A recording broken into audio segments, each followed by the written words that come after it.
Hi guys, and welcome to Quiet History Vault. Tonight we step into the slow creak of wooden wheels and the soft, uneasy silence of a home that is about to be left behind. You stand in a doorway that has known your footsteps for years, maybe your whole life, and yet tonight it feels unfamiliar. The walls seem quieter, as if they already know you are leaving them to the dust. You glance at the few belongings laid out before you. Everything you own must now prove its worth. Every blanket, every tool, every scrap of food has to earn its place in a wagon that will carry your entire existence across thousands of miles. You probably won't survive this, not in the way your mind imagines survival, not comfortably, not easily, and certainly not without losing something you cannot replace. So before you get comfortable, take a moment to like the video and subscribe, but only if you genuinely enjoy what I do here. And while you're here, drop a comment telling me where you're listening from and what time it is for you right now. Now dim the lights. You linger just a moment longer before stepping outside. The air feels heavier than usual, as if the world itself is pausing to watch what you're about to do.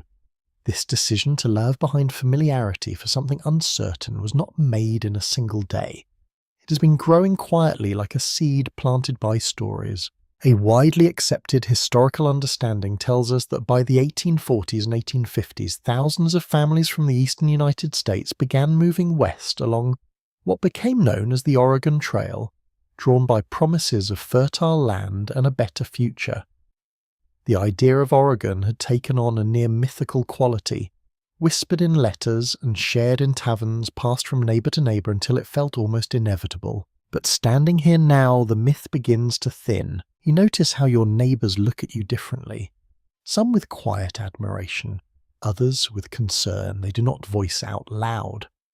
A quirky detail often overlooked is that many families held small farewell gatherings before departure. Not grand celebrations, but subdued meals where people tried to act normal while knowing they might never see each other again. It feels strange, almost surreal, to say goodbye in such a calm way to something so permanent. You carry that weight with you as you walk toward the wagon. It sits there waiting, wooden and patient, its canvas cover pulled tight like a promise that might not hold. You run your hand along its side, feeling the rough texture beneath your fingers. This wagon is not just transport. It is shelter storage, and in many ways your only chance. Historians still argue whether most emigrants truly understood the risks they were taking, or whether hope simply drowned out caution. From where you stand, it feels like a mixture of both. You know enough to be afraid, but not enough to stop. Inside your home, there are things you have chosen to leave behind. Furniture too heavy, tools that seem useful but take up too much space. Small comforts that suddenly feel like luxuries you cannot afford. Each abandoned item feels like a quiet admission that your life is about to become smaller, more focused, and far less forgiving. You pause at the threshold one last time. There is a smell you recognize, wood dust and something faintly warm, something that belongs to a place where you once felt secure. You try to hold on to it as if memorizing it might somehow carry it forward with you, but already it begins to slip. Outside, others are preparing as well. The road ahead is not a road in the way you understand it. It is a direction, a worn suggestion carved into the land by those who came before. You can hear the distant lowing of oxen, the murmur of voices, the occasional clatter of metal against wood. It is a quiet kind of chaos, one that builds slowly rather than exploding all at once. You notice the animals first. Oxen sturdy and slow, chosen not for speed but for endurance.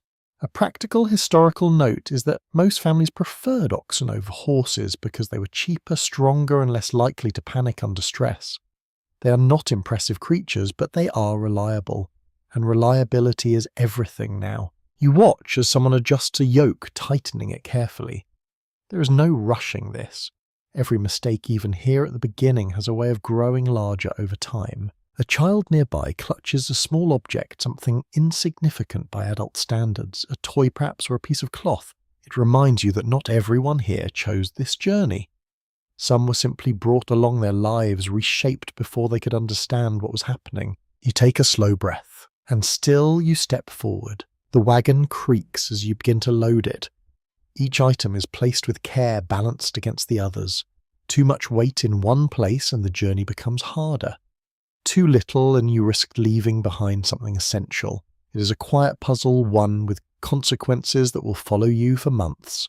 Time begins to shift. What once felt like a future event now becomes immediate. Departure is no longer an idea. It is happening slowly but undeniably.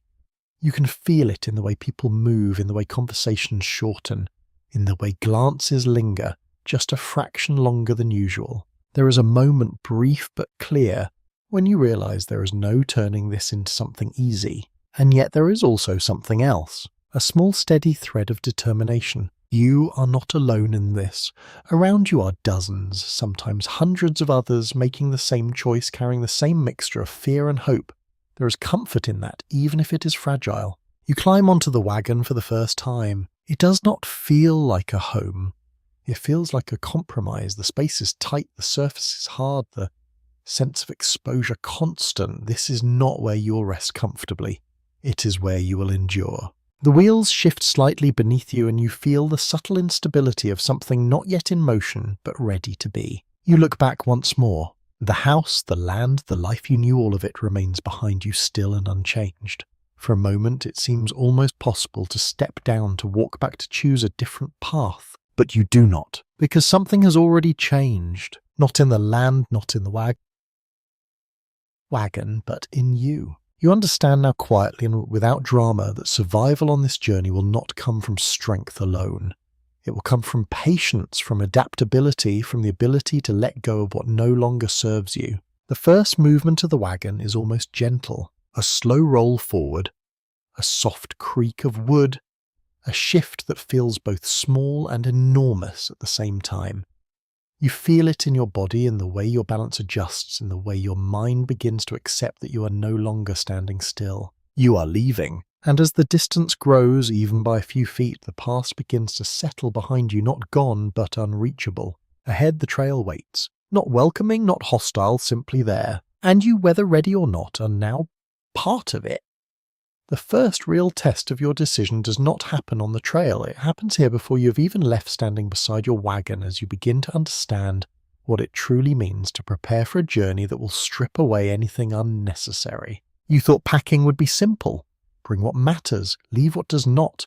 But now faced with the physical limits of wood canvas and animal strength, every object becomes a question you are not quite ready to answer. You pick up a cast iron pan. It is heavy, reassuring, familiar. It has cooked your meals for years, but now it feels like a burden. You hesitate. Do you carry comfort or do you carry survival? A commonly accepted historical detail tells us that most emigrant wagons could only carry about 2,000 pounds of supplies, and that weight had to include everything from food and tools to clothing and spare parts. That number sounds large until you begin filling the space. Then it shrinks rapidly, forcing decisions that feel almost cruel. You begin to see the pattern. Flour, bacon, dried beans, coffee. These are not optional. These are life. A single barrel of flour might weigh over 100 pounds, yet without it your journey becomes dangerously uncertain. You run your hand through a sack of grain, feeling the fine texture slip between your fingers, trying to imagine how long it will last. Probably not long enough. A strange, almost ironic detail emerges as you continue packing.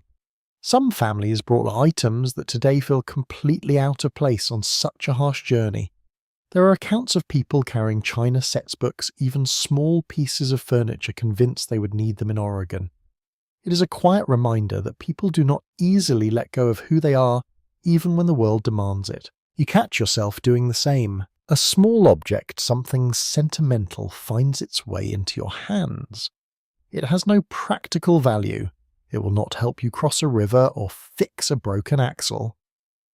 And yet you hesitate to leave it behind, because survival is not only about the body, it is also about holding on to something that reminds you why the struggle matters. You place it carefully among your things. Around you others are making similar choices. There is a tension in the air, now less emotional than yesterday, more focused. People speak in shorter sentences. Movements become deliberate. The excitement that once hovered over this journey has begun to settle into something quieter, something closer to concentration. You turn your attention to the wagon itself. It is not as sturdy as you once believed. The wood creaks when you press against it, not in weakness, but in warning. Every joint, every bolt, every wheel must endure months of strain. You crouch beside one of the wheels, running your fingers along the iron rim, imagining it grinding against rock and dirt for miles without end. You begin to understand that this wagon is not built for comfort, it is built for persistence. Historians still debate whether the average family underestimated just how punishing the terrain would be on their equipment. From your perspective, it feels less like underestimation and more like necessity. You cannot prepare for everything. You can only prepare enough to begin. You gather tools next. A hammer, spare nails, a length of rope. These items feel small, almost insignificant, yet you quickly realize they may be the difference between continuing forward and being left behind. The thought lingers longer than you expect, being left behind. It is not a dramatic image. It is quiet, slow, and final. You push it away. Instead, you focus on the animals again. The oxen stand patiently chewing their movements, unhurried. They do not know where they are going. They only know that they will move when asked. There is something strangely calming about that. A practical note often mentioned is that oxen could pull heavy loads over long distances while surviving on rough grazing, making them far more dependable than horses on this kind of journey. You find yourself appreciating their steadiness more than their strength. You check the yoke once more. Everything must fit correctly. Too tight and it injures them. Too loose and it wastes precious energy. You adjust it carefully, feeling the smooth, worn wood beneath your hands. This small act feels important, grounding you in something you can control. Not everything can be controlled. A child nearby begins to cry not loudly, but with a quiet persistence that draws your attention. Perhaps they sense what the adults try not to show. Perhaps they simply feel the disruption of routine. Either way, the sound lingers a reminder that this journey is not just physical. It is emotional, stretching everyone in ways they cannot yet understand. You step back and look at your wagon again. It is full now, but not complete, because completeness is an illusion. There will always be something you forgot, something you underestimated, something that reveals itself only when it is too late to change. You begin to accept that preparation is not about perfection, it is about resilience. The sun shifts slightly overhead, marking time, in a way that feels both slow and urgent. Soon, very soon, you will leave this place behind entirely. You take a moment to eat. The food tastes different today, not because it has changed, but because you have. Each bite carries a subtle awareness that what you consume now is part of a limited supply. You chew more slowly, more thoughtfully, as if trying to stretch the moment. You notice others doing the same. There is less waste, less carelessness. Even here, before the journey begins, habits are already changing. It is a quiet transformation, one that will only deepen with time. You sit in the shade of the wagon for a moment, letting your body rest. The wood above you blocks just enough of the sun to create a small pocket of comfort. It feels temporary, fragile, but real. You close your eyes briefly, listening to the sounds around you, the low murmur of voices, the occasional clink of metal, the steady breathing of animals. It is almost peaceful. Almost, because beneath it all is a current of anticipation that never fully disappears. You open your eyes again. There is one last thing to do. You walk back to the edge of your property, or what used to be yours.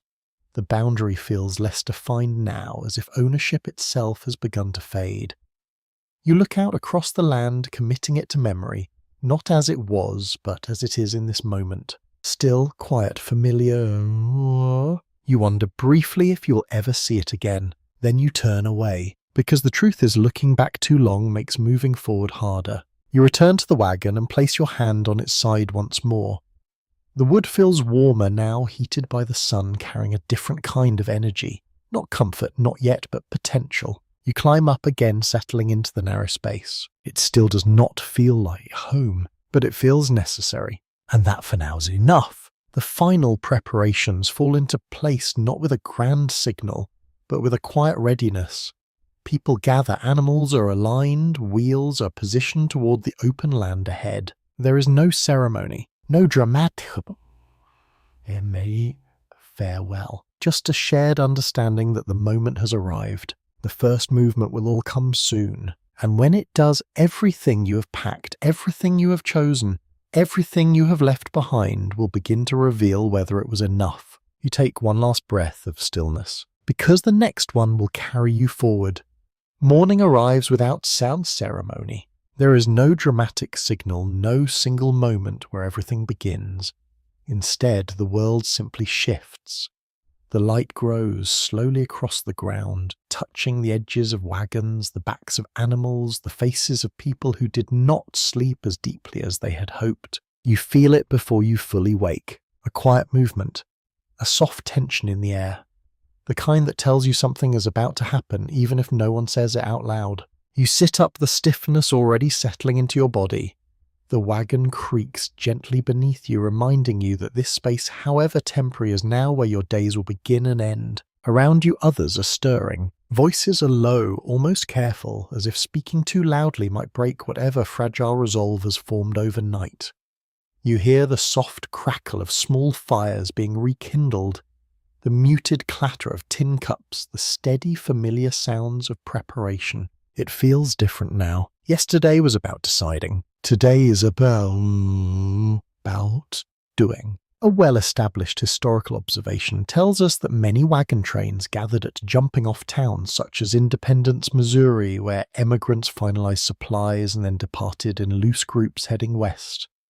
Standing here now, you are part of that slow gathering movement. One more life folding into something much larger. You climb down from the wagon. The ground feels firm beneath your feet, but you already know that will not always be the case. Dust, mud, rock, and river will all take their turn testing your balance. For now, though, it is steady. You take a few steps stretching, feeling the stiffness ease slightly. The air is cool, carrying the faint smell of earth and smoke. It is a clean smell, simple but already different from the one you left behind. Breakfast is quick. There is no lingering, no long conversation. Food is eaten with purpose now. You notice how people measure portions more carefully, how nothing is wasted. Even this early habits are tightening. A small but telling detail often noted is that many emigrants began rationing food earlier than necessary, not because supplies were already low, but because uncertainty made them cautious. You find yourself doing the same, taking smaller bites, saving what you can without fully knowing why. You glance toward the line of wagons. They stretch farther than you expected. Wooden frames, canvas covers oxen standing patiently in front of each one. Families move between them, adjusting straps, checking loads, speaking in quiet, focused tones. It is not orderly in the way a city street is orderly, but there is a rhythm to it. You begin to feel it, the shared understanding that everyone is about to step into something irreversible. Historians still argue whether wagon trains functioned as tightly organized groups or as loose collections of individuals who simply moved in the same direction. From where you stand, it seems to be both. There is cooperation, yes, but also independence. Each family carries its own burdens, makes its own decisions, and faces its own consequences. You return to your wagon. The oxen are ready. You run your hand along their sides, feeling the slow rise and fall of their breathing. They seem calm, almost indifferent to what lies ahead. There is comfort in that, even if it is borrowed. You take your position. Someone nearby calls out not loudly, but clearly enough to be heard. It is not a command, not exactly. More like a signal that the waiting is over. The first wagon moves. It is a small motion barely noticeable at first. The wheels shift, the wood creaks, the animals lean forward. Then another wagon follows, and another. You feel your own wagon respond. A slight pull, a gentle lurch. The moment where stillness becomes movement. It is happening. You are leaving. The ground begins to roll beneath you in a way that feels unfamiliar. The wagon sways slightly, not enough to throw you off balance, but enough to remind you that stability is now something you will have to work for. You look ahead. The trail is not a road. It is a suggestion, a faint path worn into the earth by those who came before.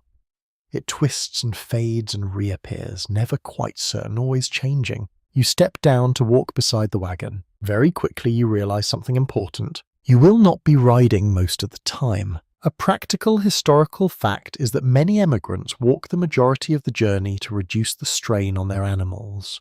The wagon, despite how it looks, is not a carriage. It is a tool, and tools are not meant for comfort. You adjust your pace. Step by step, you begin to match the rhythm of the oxen. Slow, steady, unhurried. It feels almost too slow at first, but then you understand why. This is not a race, it is endurance. The sounds around you begin to blend together. The creak of wheels, the soft thud of hooves, the occasional murmur of voices.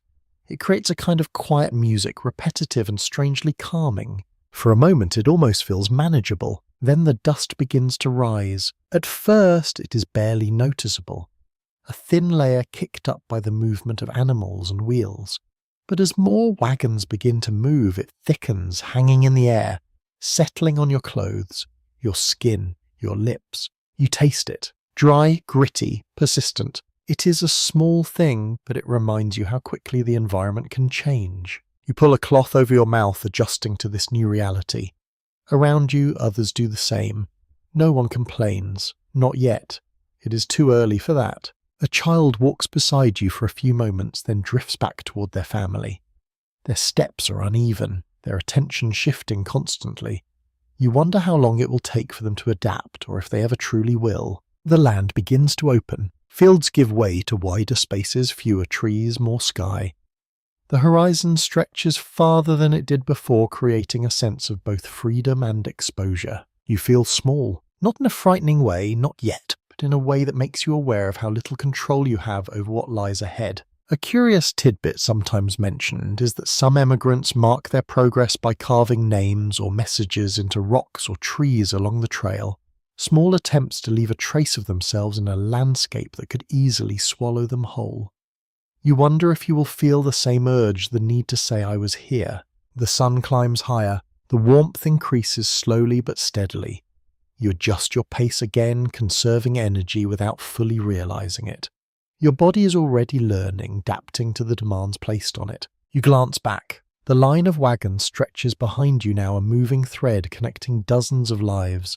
It is both reassuring and overwhelming. You are not alone, but you are also not protected. The first mile passes, then another. It is not dramatic. There is no clear marker, no moment of celebration.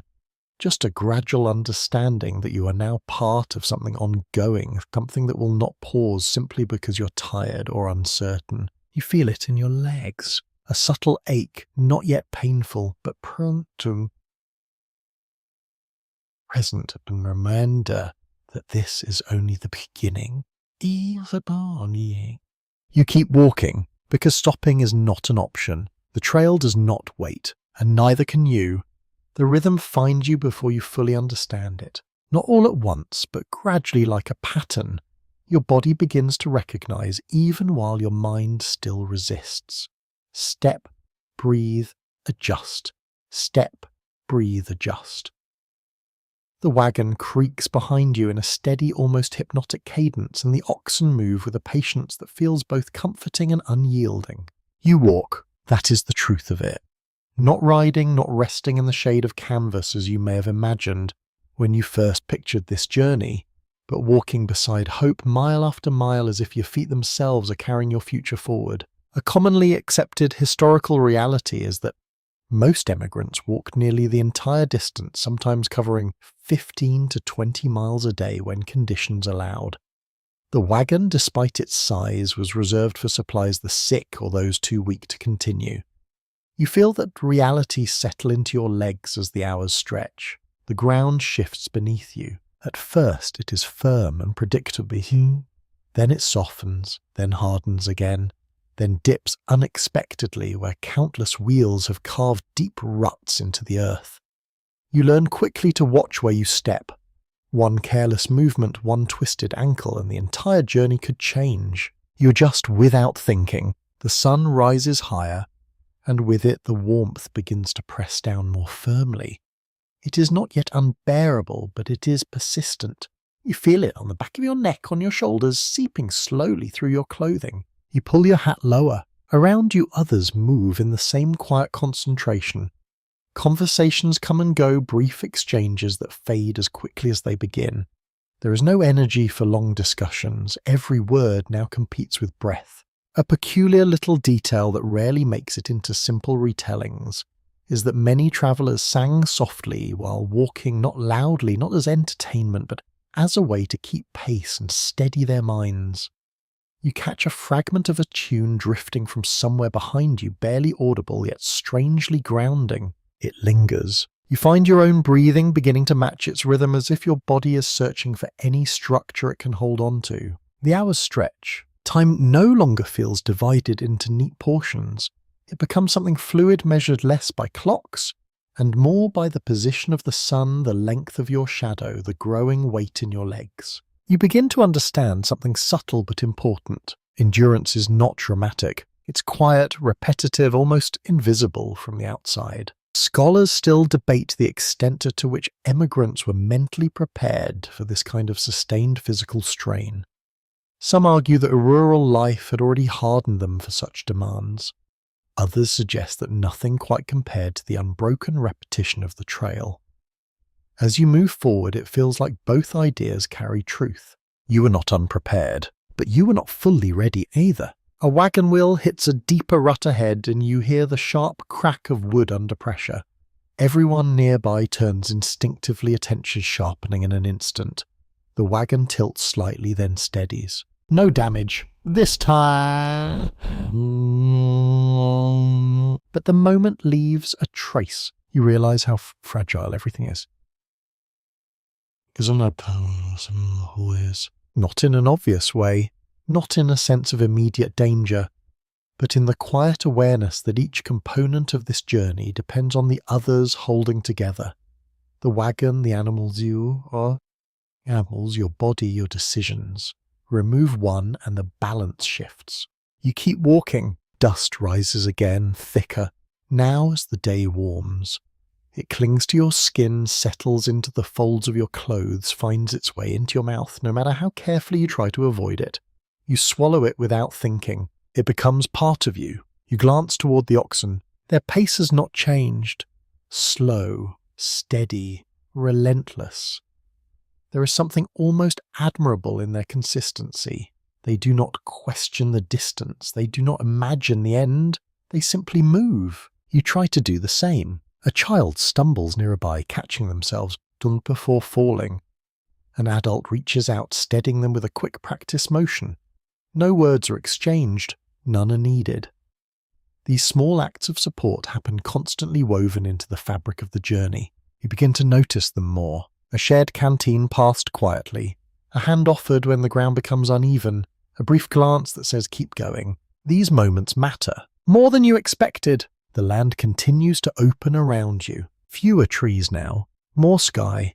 The horizon stretches so far that it almost feels unreal, as if you're walking inside something too large to fully comprehend. It is beautiful in a distant, detached way, and also indifferent. You feel it in the wind when it picks up slightly, brushing against your sis, carrying with it the faint smell of dry grass and distant earth. It does not care about your progress. It simply moves. You adjust again. Your steps become more economical. Less wasted movement. Less hesitation. Your body is learning to conserve energy in ways you did not consciously decide. This is how you survive. Not through bursts of strength, but through small, continuous adjustments that keep you moving forward. You think briefly of the life you left behind. Not with longing, not exactly, but with a kind of distant curiosity. It already feels different, as if it belongs to someone else. The routines, the comforts, the familiar spaces. They are still real, but they are no longer yours. The trail has begun to reshape you. You notice it in the way your thoughts have simplified. Fewer distractions, fewer unnecessary concerns. Everything narrows to what matters now: water, food, movement, rest. You reach midday. There is no formal signal, but the shift is felt. The sun sits high, the heat steadier, the pace slowing slightly as people begin to think about stopping, even if only briefly. You welcome the idea of rest. Not because you're exhausted, not yet, but because you understand that pacing yourself is part of survival. Pushing too hard now means paying for it later. You step toward the wagon, placing your hand on its side. The wood is warm, almost hot from the sun. It feels solid beneath your palm, a reminder that despite everything, it is still holding together. For now, you take a sip of water. It is not as refreshing as you hoped, already slightly warm, but it is enough. Enough to continue. Enough to remind you that you are still in control of something, however small. You look ahead again. The trail stretches on unchanged waiting, and you realize something quietly without drama. This is your life. Now. Not the destination, not the dream of Oregon, but this steady, unending movement across a landscape that asks nothing from you except that you keep going. So you do, step by step, breath by breath, without rushing, without stopping, just forward. By the time the first real problem arrives, you almost welcome it. Not because you want difficulty, but because part of you has been waiting for it, sensing that the smoothness of these early miles could not possibly last. The trail has been patient so far. Now it begins to show its true nature. It starts with a sound. A sharper crack than the usual creaking wood. Not loud enough to stop the entire line, but distinct enough that those nearby turn their heads at once. You feel it before you fully understand it, that small tightening in your chest that says something has gone wrong. You move closer. The wagon ahead has tilted slightly one wheel, dipping into a rut deeper than the others. The ground here is uneven, carved by countless wagons before you each leaving its mark behind. What looked like a path from a distance reveals itself up close to be a series of scars. The axle has shifted. Not broken, not completely, but strained. The kind of strain that does not fix itself with time. You crouch instinctively along with others examining the damage. The wood bears a thin crack running along the grain like a warning. It could hold, it could fail. The uncertainty sits heavy in the air. A well-documented reality of the journey is that wagon repairs were not rare interruptions, but constant companions, with broken wheels and axles among the most common issues emigrants faced. You see now why spare parts were considered as essential as food. You feel a quiet sense of validation mixed with unease, because preparation has limits. Someone retrieves tools, another steadies the wagon. The oxen stand still, their patience unchanged, as if none of this concerns them. There is no panic, only focus. This is not the first repair, and it will not be the last. You watch closely. Hands move with practiced care even among those who are not craftsmen before this journey. Skills are forming in real time, shaped by necessity. A rope is tightened here, a wedge inserted there. Pressure redistributed in ways that feel almost improvised, yet guided by a shared understanding. A curious and lesser-known detail is that some emigrants carried small grease supplies specifically to coat wagon wheels and axles, reducing friction and wear over long distances. You notice someone applying a dark, sticky layer to the damaged area, not as a solution but as a delay. Time is what they are buying. You begin to understand that much of survival on the trail is not about perfect solutions, but about temporary ones that last just long enough. The repair takes longer than you expect, not because it is complicated, but because it must be done carefully. Rushing leads to mistakes, mistakes lead to failure, and failure here does not simply mean inconvenience, it means stopping. The line of wagons behind you slows, then pauses. There is no frustration, not outwardly. Everyone seems to accept this interruption as part of the journey. Patience is not optional here, it is required. You shift your weight from one foot to the other, feeling the fatigue settling deeper into your legs. Standing still feels different from walking. The body stiffens more quickly, the mind wanders more easily. You look around. The land is quieter than before. Without the constant movement, the sounds change. You hear the wind more clearly now, brushing through dry grass.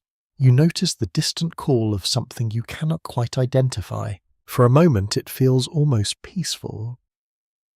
Then you remember why you stopped. Scholars continue to debate how often emigrants abandoned wagons that could not be repaired, forced to leave behind supplies that had once felt essential. You glance at the damaged wheel again, imagining what it would mean to make that choice. To leave something behind, not because you want to, but because you must. The thought lingers. The repair is finally secured, not perfect but stable enough. The wagon is lowered carefully, weight shifting back into place. There is a brief pause, a collective assessment, as if everyone is silently asking the same question. Will it hold? Will it hold? No one answers, because the trail will decide that soon enough. Movement begins again. The first turn of the wheel is cautious, almost hesitant. You watch closely as it rolls forward at the repaired section, passing over the ground with a subtle unevenness that only you seem to notice. It holds, for now. You fall back into step beside your own wagon, but something has changed. The illusion of smooth progress has been broken. You are more aware now, more attentive to the ground, to the sounds of wood and metal, to the subtle shifts that signal potential problems. Every creak feels louder. Every uneven step feels more significant. This is how the trail teaches you, not through sudden disaster, but through small warnings that build over time. The sun continues its steady climb. Heat settles more firmly across your shoulders, pressing down in a way that feels less forgiving than before. You wipe sweat from your brow, the motion becoming automatic, almost rhythmic. Dust clings to everything. Your skin, your clothes, even the inside of your mouth. It mixes with sweat, forming a thin layer that you no longer bother trying to remove. It is part of you now just as much as the ache in your legs. You glance ahead again. The wagons continue one after another, each carrying its own fragile balance of hope and risk. The repaired wagon blends back into the line, its weakness hidden beneath motion. You realize something quietly. No one here is fully secure. Every wagon has its vulnerability. Every person has their limit. The difference lies in how long those limits hold. You take a slow breath. The air feels warmer, now heavier, carrying the faint scent of sun-heated earth.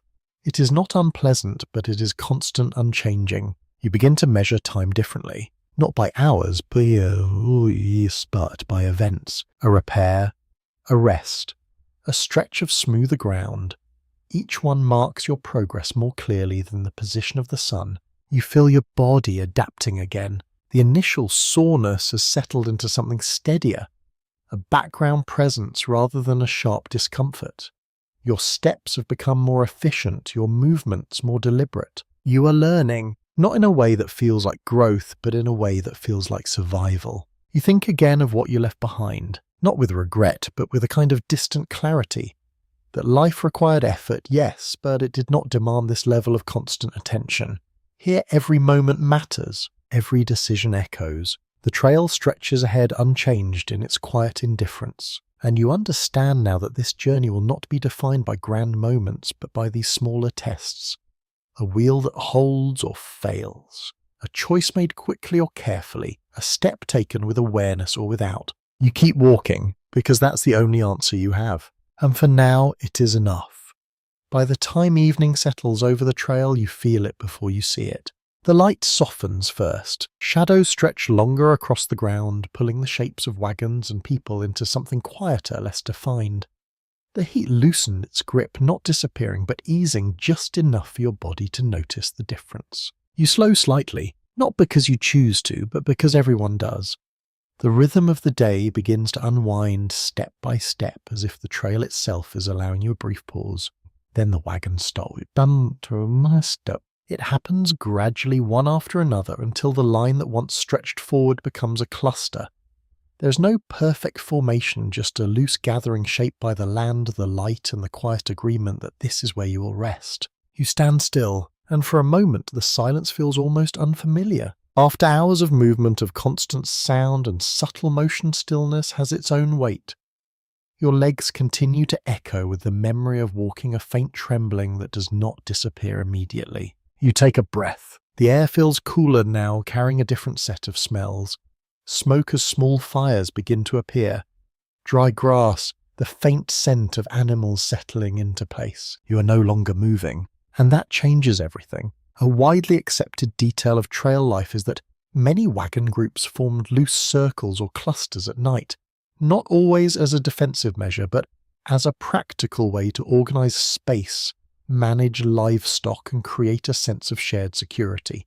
You see that pattern forming around you now, not perfectly arranged, but intentional. You begin to help. Tasks unfold naturally without much discussion.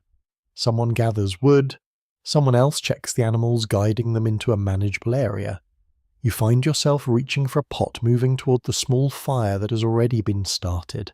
The routine is new, but it feels familiar in its structure. There is comfort in that. You kneel beside the fire. The warmth touches your hands first, then your face, a gentle contrast to the cooling air. The flames move softly, their light shifting across the ground, across the faces of those nearby.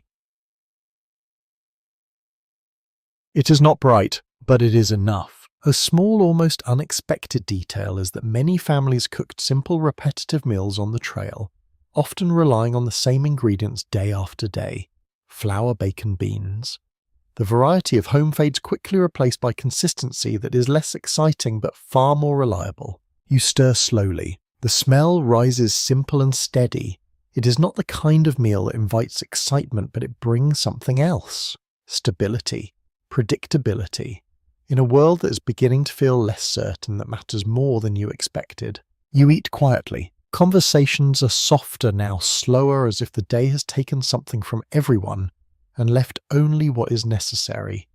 A few words are exchanged, a small laugh brief and genuine, then silence again. It is not uncomfortable. It is shared. You notice how people sit closer together now, drawn by the warmth of the fire and the quiet reassurance of proximity. The open land feels different at night. Wider, less defined.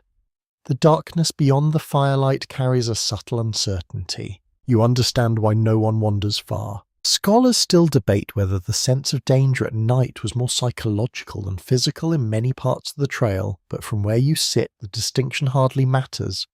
The feeling is real, and it shapes behavior just as much as any actual threat. You glance beyond the edge of the light. Shapes blur into darkness.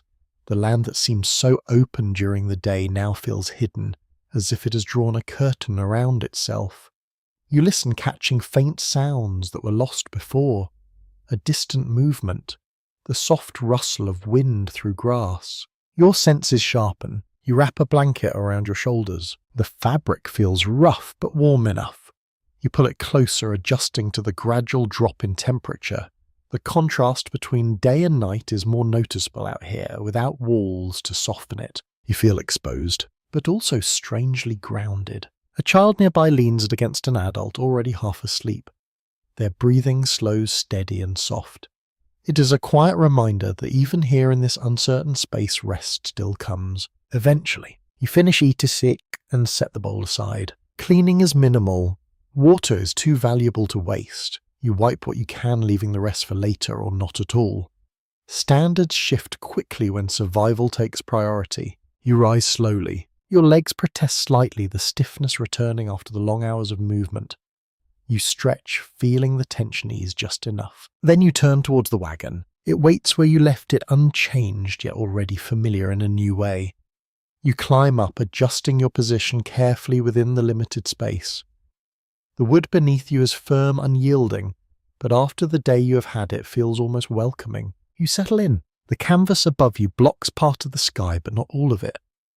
Through a small gap, you can see the first stars beginning to appear.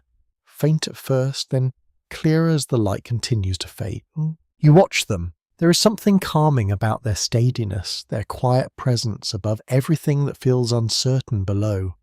They do not move with your worries. They do not change with your circumstances. They simply are. A lesser-known observation is that many emigrants relied on the stars not only for navigation, but also for a sense of orientation, a way to anchor themselves in a landscape that often felt disorienting. You begin to understand why. You close your eyes briefly. The sounds of the camp settle into a soft rhythm. Low voices fading, the crackle of fire diminishing, the steady breathing of animals nearby. It is not silence, but it is close. You feel the day in your body now. Not as sharp pain, but as a deep spreading fatigue that wraps around your muscles and pulls gently downward. It is not unpleasant. It is earned. You let yourself rest. Because tomorrow will ask the same things of you, and you will need to answer. Before sleep fully takes you, a final thought passes quietly through your mind. This routine, this pattern of movement and rest of effort and pause is becoming your new structure. Not fixed, not guaranteed, but reliable enough to hold on to. You breathe slowly. The air is cooler now, softer. And as your thoughts begin to drift, the trail for a few hours lets you go. Morning returns with a softness that almost feels kind. The light comes slowly brushing across the canvas above you, warming the air just enough to pull you gently from sleep. For a brief moment before your body fully remembers where you are, everything feels calm, still, manageable. Then you hear it. Water. Not close, not yet, but present. A distant, steady sound that cuts through the quiet rhythm of the waking camp. It is subtle but unmistakable. A reminder that today will be different. You sit up. The stiffness is there again, familiar, now settling into your limbs like an expected companion. You stretch slightly, then pause, listening. The sound of water grows clearer as others begin to notice it too. There is a shift in the camp. Not panic, not excitement, but a focused awareness. Movements sharpen.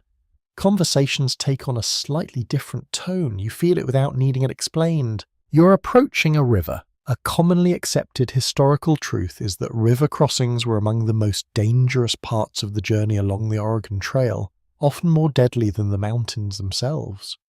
Wagons could overturn animals, could panic, and even shallow water could hide strong currents. You step down from the wagon. The ground slopes gently, and as you move forward, the sound grows louder. The air changes too. It carries a cooler edge, a faint dampness that feels almost refreshing after days of dry dust.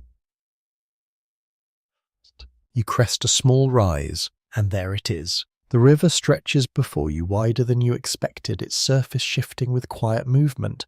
It does not rush violently, not here, but there is a strength beneath it that you can sense without seeing. You stand still. Others gather nearby, their expressions thoughtful, measured. No one rushes forward, no one treats this lightly. Because this is not just another obstacle, this is a decision. A curious and somewhat unsettling detail is that many emigrants misjudged rivers, assuming calm surfaces meant safe crossings, only to discover hidden depths or sudden currents beneath. The water can look gentle while carrying more force than you're prepared for. You watch carefully. Some test the edges, stepping into the shallows, gauging the depth of the pull. Others stand back, discussing quietly, weighing options. There is no single answer here, only choices with consequences. You feel your heart turn slow, not from calm, but from a focus. You begin to understand that crossing a river is not about speed, it is about judgment. Scholars still debate how emigrants decided where and how to cross, whether they relied more on experience, advice from others, or simple instinct. Standing here, it seems to be a blend of all three. There is no certainty, only the best guess available in the moment. You return to your wagon. Preparations begin. Items are shifted, secured more tightly. Anything that could move is adjusted. Weight must be balanced carefully. Too much on one side and the wagon could tip. Too loose and supplies could be lost to the water. You check everything twice. Your hands move more deliberately now, your attention sharper than it has been before. This is not like repairing a wheel or adjusting a yoke. This is different. This is risk that cannot be undone. The oxen are brought forward. They hesitate slightly as they approach the water, their steady confidence replaced by a cautious awareness. You cannot blame them. They feel what you feel. The unknown. You place a hand against one of them, feeling the warmth of its body, the slow rhythm of its breathing. It grounds you just enough to steady your thoughts. The first wagon moves. Slowly, carefully, the animals step into the water. There is a brief pause, a moment, where everything seems to hold its breath. Then they continue. The water rises around their legs, then higher, reaching the base of the wagon wheels. The current presses gently, then more firmly, testing the balance. You watch every movement. The wagon tilts slightly, then corrects. The animals lean forward, their strength shifting from steady pull to controlled resistance. It is not fast, it cannot be. You swallow. This is what it means to trust something beyond yourself. One step at a time, the wagon moves deeper, then begins to rise again as it reaches the far side.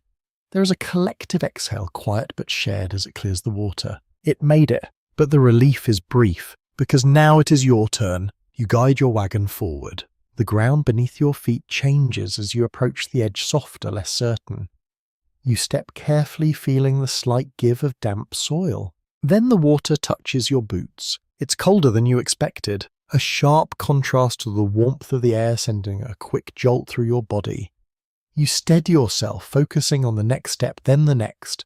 The oxen enter the river. You feel the pull, immediately subtle, but present, pressing against your legs. It is not strong enough to knock you off balance, but it reminds you that you are not in control here. Not entirely. The wagon follows. The wheels sink slightly into the riverbed, then roll forward, slower now, heavier.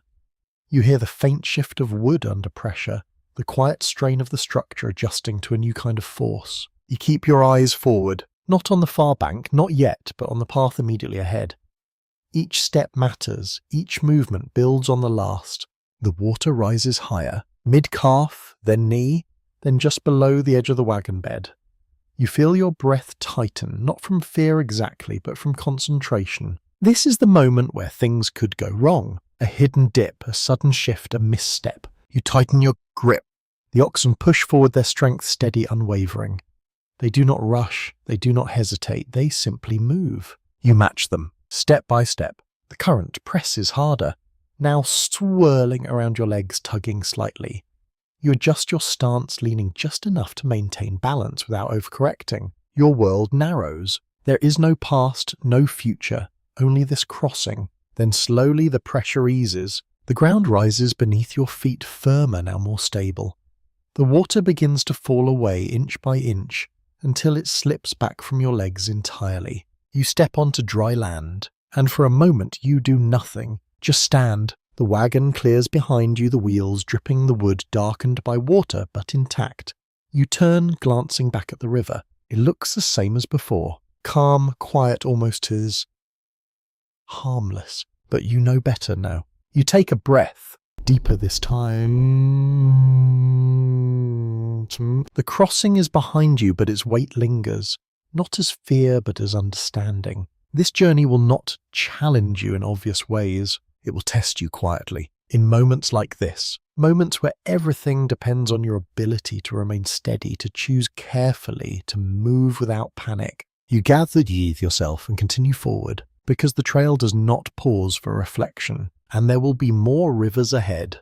The sickness arrives quietly, not as a dramatic moment, not as something you can point to and say this is where it began.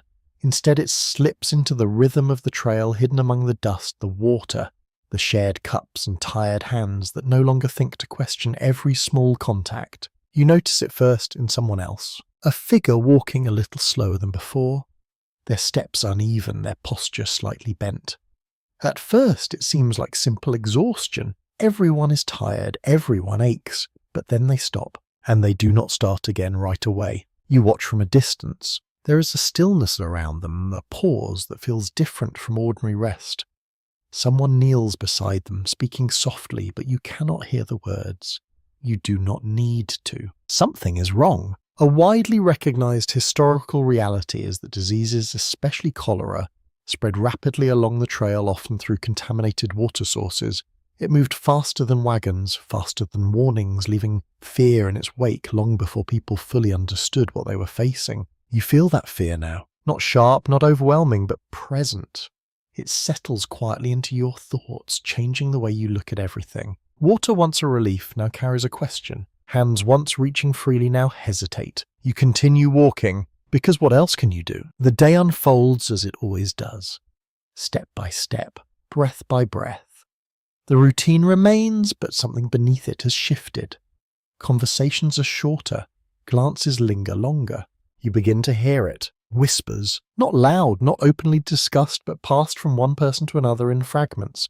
Someone was sick, someone else is worse. Someone did not wake this morning. You do not ask questions. You are not sure you want the answers. A small unsettling detail often overlooked is that Many emigrants referred to cholera simply as the Blue Death because of the way it could change a person's appearance in a matter of hours. The name alone carries weight even if no one says it out loud. You keep your distance where you can. But distance is a fragile thing here. You share the same trail, the same water sources, the same air. Separation is an illusion, one that fades the longer you travel together. Scholars still debate how much emigrants understood about the causes of such diseases, with some believing in contaminated water while others blamed bad air or unseen forces. From where you stand, it does not matter which explanation is correct. The result is the same. You see it more clearly as the day goes on. A wagon has stopped ahead, not for repair this time, for something quieter. You approach slowly, your steps unconsciously slowing as you draw nearer. There is a group gathered, their movements subdued, their voices low. You do not need to see everything to understand. Someone has died. The realization does not strike like a shock. It settles instead, heavy and still, as if your mind is choosing to absorb it gently rather than all at once. You stand at a distance. There is no ceremony in the way you might expect. No long gathering, no extended mourning. The trail does not allow for that. A brief pause, a few words spoken softly, then movement again. A practical historical observation is that many burials along the trail were done quickly, often near the path itself, with graves sometimes left unmarked or only lightly covered. Time and necessity shaped everything, even grief. You feel something tighten inside you. Not fear, not exactly. Something quieter. The understanding that this journey does not guarantee arrival. You walk on, because stopping does not change what has happened. The line of wagons continues adjusting around the absence as it always does. There is no space left empty for long. The trail absorbs everything, folding loss into its endless movement. You notice how people change. Subtle things at first. A tighter grip on belongings, a closer watch over children, a longer pause before drinking from a shared source. These are small adjustments, but they carry meaning. You make them too, without thinking, without announcing it. Because survival here is often about quiet awareness, not dramatic action. The air feels different now. Not physically perhaps, but in the way you experience it. Every breath carries a faint question. Every sip of water comes with a moment of hesitation. You begin to understand how quickly comfort can turn into caution. A strange and almost paradoxical detail is that some immigrants continue to share food and drink, even in the presence of illness, not out of ignorance, but because refusing could damage trust and cooperation within the group. You can see how that might happen. Community matters, even when it carries risk. The sun moves slowly across the ski. Time stretches us on, but in a different way. Each moment feels slightly heavier, slightly more deliberate. You're aware now not just of your own body, but of those around you. You listen more closely. Watch more carefully. You notice who is slowing down, who is keeping pace, who avoids eye contact, who seems too quiet. These observations come naturally now, because they have to. The trail teaches you what to pay attention to. You reach another water source later in the day, a shallow stream clear enough to see the stones beneath. It looks harmless, inviting even. You pause. Others do too. There is a moment of hesitation, shared but unspoken. Then someone steps forward, filling a container, drinking without delay. And just like that, the uncertainty settles again. You follow, carefully, because you must. You drink. The water is cool, refreshing, exactly what your body needs. And yet, as you swallow, a small part of your mind holds back, watching, waiting. It is a strange feeling, to depend on something you cannot fully trust. You continue forward. The day begins to fade, the light softening once more. But the calm of evening does not feel the same as it did before. There is a quiet tension now, a thread that runs beneath the routine. You set up camp again. The same motions, the same tasks, fire, food, rest. But everything is slightly altered. You sit by the fire, the warmth familiar, the light steady. You eat slowly, your appetite dulled not by hunger but by thought. You glance around. Faces illuminated by firelight, each carrying their own private calculations, their own quiet concerns. No one speaks of it directly, but everyone knows. You wrap your blanket around yourself as night settles in. The stars appear again unchanged, distant, indifferent. You look at them for a long moment, searching for something steady, something that does not shift tomsorg. They offer no answers, only presence. You lie back, your body dirty tired, your mind quieter than it was before, but not entirely at rest. Because now you understand something more clearly. The trail does not just test your strength, it tests your resilience in ways you cannot always see. And sometimes survival is not about overcoming the obstacle. It's about continuing even when the obstacle cannot be fully avoided. You close your eyes. The sounds of the camp settle again, but tonight they feel different. Softer, heavier, more aware, and as sleep begins to take you, one thought lingers quietly at the edge of your mind. Tomorrow will ask the same question again, and you will have to answer it. Hunger does not arrive all at once. It begins as something small, almost easy to ignore. A slight emptiness between meals, a quiet awareness that your portions are smaller than they used to be. You notice it, but you do not yet feel threatened by it. Then the days pass, and that small emptiness begins to stretch. You wake with it, walk with it, carry it beside you as steadily as the wagon itself. It is no longer just a gap between meals. It is part of the rhythm now woven into every step you take. You reach into your supplies more carefully. A commonly accepted historical fact is that many families began the journey with large quantities of staple foods such as flour, bacon, and beans. Yet miscalculation, spoilage, and unexpected delays often cause these supplies to diminish faster than planned. You begin to understand how that happens. It is not waste. It is time. It is distance. It is the simple reality that the trail consumes more than you expect. You open a sack of flour. The texture feels the same as it did at the beginning, soft and fine, but the amount has changed. You notice it immediately. What once seemed abundant now feels limited. You close it again, carefully. A curious detail that rarely makes its way into simple summaries is that some emigrants tried to stretch their food by mixing in unfamiliar ingredients found along the trail, sometimes with unpredictable results. You hear someone mention it quietly nearby, a failed attempt to make something edible from what the land provided. You wonder if you will reach that point. You keep walking. The land has changed again. The wide stretches of grass remain, but there are subtle differences now. The colour shifts slightly. The texture underfoot varies and the smell carries a faint dryness that was not there before. Dust rises more easily here. It clings more stubbornly. You wipe your mouth, tasting it again. That familiar grit that never quite leaves. It mixes with the lingering taste of your last meal, creating something that is neither pleasant nor entirely unpleasant. Just present. You look ahead and see movement. Not wagons. Not people. Something larger. At first it is only the shape, a shifting mass against the horizon.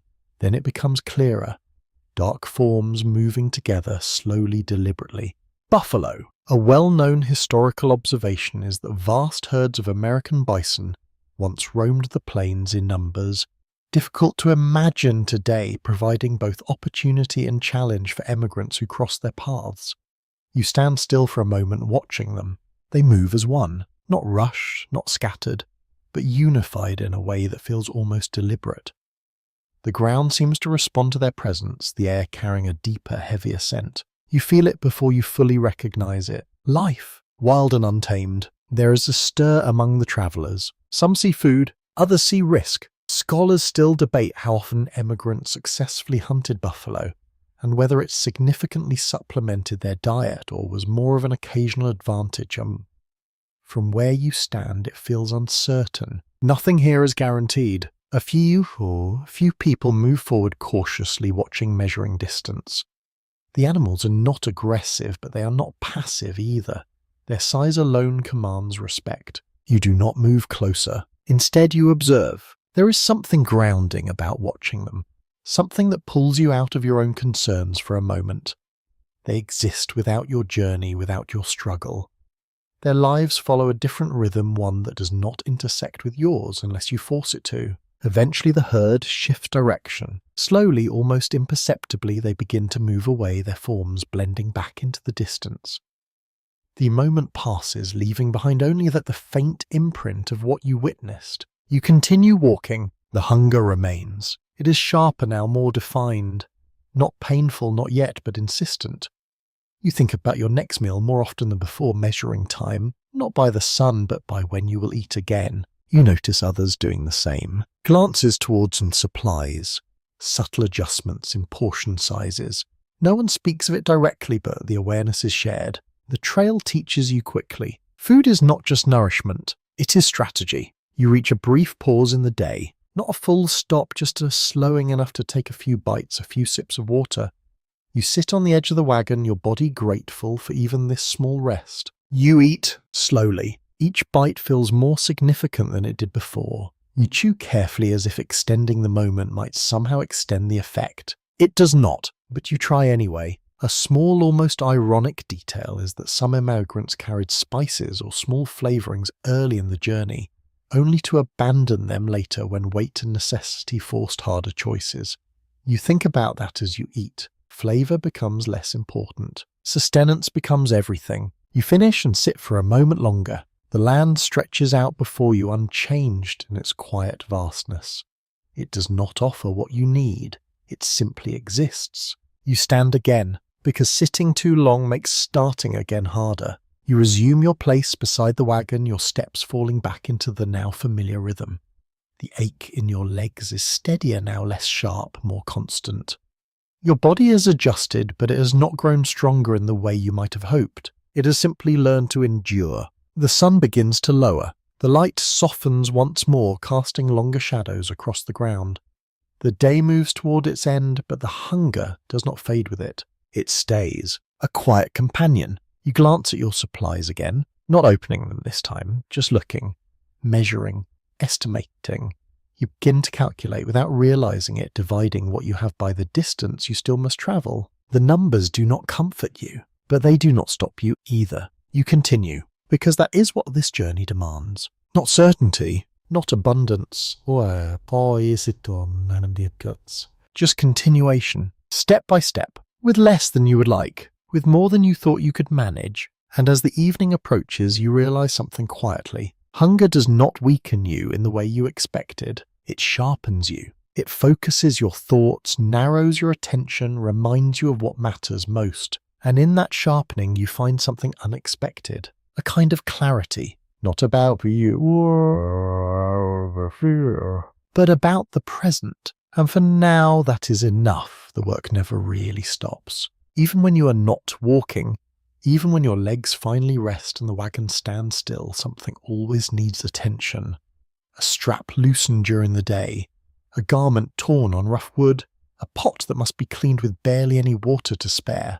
And quietly, steadily, you begin to notice who carries the weight of that work. It is not always the loudest voice, not the one guiding the oxen or calling out when to move. It is the steady presence just behind that motion, the hands that never quite seem to be idle, the ones that keep everything from slipping apart when no one is watching closely. You see it clearly now. The women. A widely recognized historical understanding is that women on the Oregon Trail bore an enormous share of daily labor, often cooking, mending, tending children, caring for the sick, and assisting with livestock, all while enduring the same physical demands of the journey itself. You watch it unfold in real time.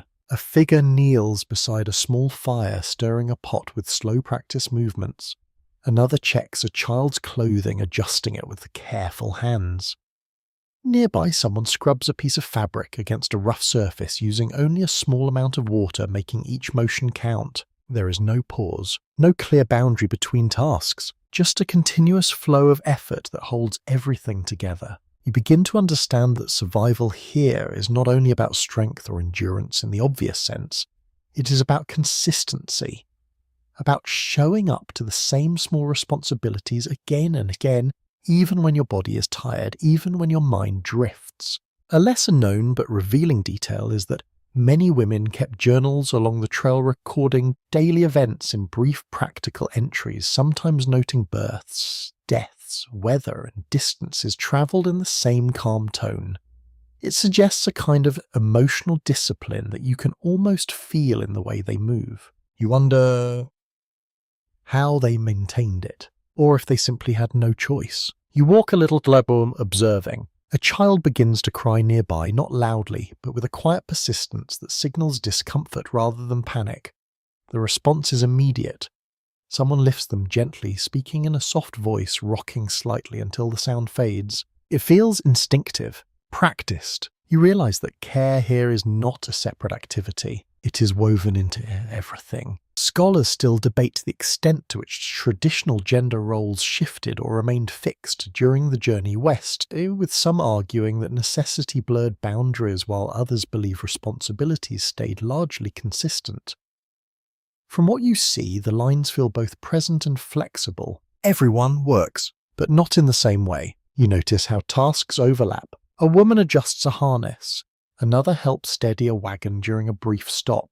These are not isolated actions. They are part of a larger system, one that functions because each person fills in where needed. There is no room for the strict roles when survival is uncertain. You begin to reflect on your own position within this system. What do you carry? What do you contribute? The trail has a way of making those questions unavoidable. You reach a pause in the day, brief but welcome. The wagon stands still and you find yourself near a small group preparing food. You offer help not out of obligation but because it feels natural now. A pot is handed to you. You hold it carefully, feeling the heat through the metal, adjusting your grip to avoid burning your hands. It is a simple task, but it requires attention. Everything does. You pass it back. A quiet exchange. No words needed. A curious and almost overlooked detail is that some families developed small routines or rituals during the journey, repeating certain actions at specific times of day to create a sense of normalcy in an otherwise unpredictable environment. You begin to see those patterns now. The way food is prepared, the way items are arranged, the way people settle at night. These routines matter. More than you expected. You continue walking as the day resumes its steady rhythm. The land stretches out as always, unchanged in its vastness, but your attention shifts more toward the people around you. The trail is not just a path across land, it is a moving community, fragile but persistent. You begin to notice small gestures, a piece of cloth offered to someone whose own has worn thin, a portion of food shared without comment, a glance that checks without intruding whether someone is still keeping pace. These are not dramatic acts, but they build something. Trust. You feel it forming slowly, not as a strong bond, but as a quiet understanding that you are all connected by this shared experience. You reach evening again. The routine returns. Fire, food, rest. But now you see it differently. You see the hands that prepare the meal before you eat it. The effort behind the small comforts that make the night more bearable. The constant attention that prevents small problems from becoming larger ones. You sit near the fire. The warmth spreads slowly, easing the tension in your body. You watch the flames, their movement steady, predictable in a way that feels reassuring. You eat. The food is simple as always, but it carries something more tonight. Not flavor, not variety, but effort. You taste the work behind it, even if you cannot fully describe it. You finish and set the bowl aside. Cleaning begins again. Small motions, careful use of water, nothing wasted. You find yourself helping without thinking, because now you understand this journey is not sustained by large heroic actions. It's sustained by countless small ones, repeated day after day. You wrap yourself in your blanket as night settles in. The air cools, the sounds soften, and the camp begins to quiet once more. You lie back, looking up at the sky through the gap in the canvas. The stars are there again, unchanged, steady. You think about the day, not in detail, not replaying each moment, but in a broader sense.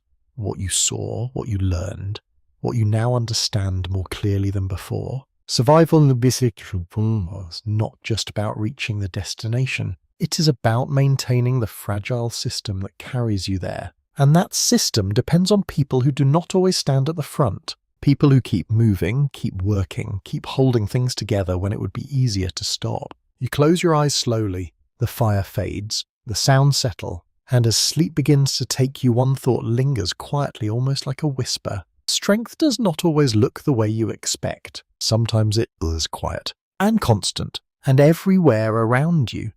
You begin to notice the children more, not because they draw attention to themselves, but because they do not.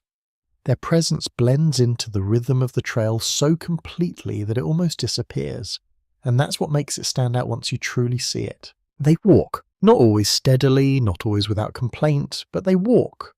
Small steps matching the slow pace of the wagons, their movements shaped by the same demands that shape yours. A commonly accepted historical understanding is that children made up a large portion of those travelling west, and many were expected to contribute to daily survival from a very young age. Tasks that might seem too heavy, too serious, too adult in another life become normal here. You watch closely.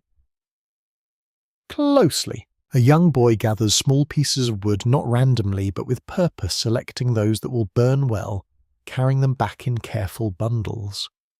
A girl walks beside a line of livestock, her eyes focused, her attention steady, guiding them with quiet confidence. There is no hesitation, or perhaps there was once but it has already faded. You realise that childhood here is different, shorter, more practical. A curious detail sometimes mentioned in personal accounts is that children often became highly skilled at certain tasks faster than adults expected simply because repetition and necessity left no room for delay. You see that now in the way they move, the way they adapt without question. You feel something shift inside you. Not sadness, not exactly. Something quieter, recognition. You walk alongside them for a time, not speaking, just observing. Their expressions are not always serious. There are moments of lightness, small bursts of laughter, brief games that appear and disappear within minutes. A stick dragged through the dirt, creating patterns that mean something only to them. A quick exchange of glances, a shared smile that passes like a beck before fading back into focus. These moments are brief, but they matter. Scholars still debate how children process the emotional weight of the journey, whether they understood the risks in the same way adults did or simply adapted without fully grasping the larger picture. Watching them, it feels like both possibilities exist at once. They know enough, but not everything, and perhaps that is what allows them to continue. You notice a child stumble, not dramatically, just enough to lose balance for a moment.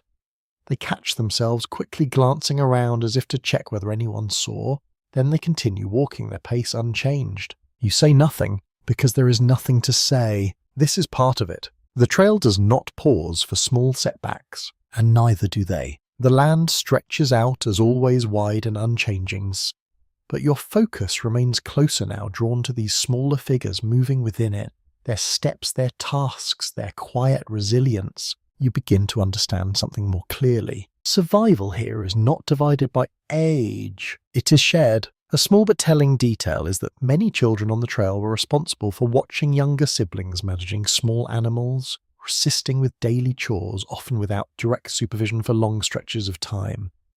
You see it in the way they move with purpose, not waiting for instructions, but anticipating what needs to be done. It feels natural to them now. Now, you wonder how long it took. You pass a group resting briefly. One child sits on the edge of a wagon, their legs dangling, their head tilted back as they look at the sky. For a moment they are still completely still, as if absorbing something beyond the immediate demands of the journey. You pause too, following their gaze. The sky is the same as it has been every day. Wide, open, endless, and yet in this moment it feels different. Perhaps because you are seeing it through different eyes. The child lowers their gaze and returns to their task without hesitation. The moment passes. You continue walking. The rhythm resumes. Step by step, you feel your own thoughts shifting again, adjusting to this new awareness. The journey is not only shaping you, it is shaping everyone, each in their own way at their own pace. You begin to notice how adults interact with the children. Less instruction, more trust. Not because it is ideal, but because it is necessary. There is no time to oversee every action, no energy to manage every detail. Responsibility spreads naturally, filling the spaces where it is needed. You see a child carrying water, carefully. Their steps measured, their focus intense. The container is not large, but it is significant. You can see it in the way they hold it, in the care they take not to spill even a small amount. You walk beside them for a few steps. They glance at you briefly, then look forward again. No words. None needed. A quirky observation found in some trail accounts is that children sometimes formed their own small groups within wagon trains, creating quiet bonds that help them cope with the long repetitive days. You can imagine that happening here even if you do not see it directly. Shared experience creates connection at any age. The sun begins its slow descent again. The light softens, the shadows lengthen, and the familiar transition toward evening begins. You feel the fatigue settling into your body once more, deeper now, more complete. But you also feel something else, a growing understanding. You reach camp. The routine unfolds as it always does. Fire, food, rest.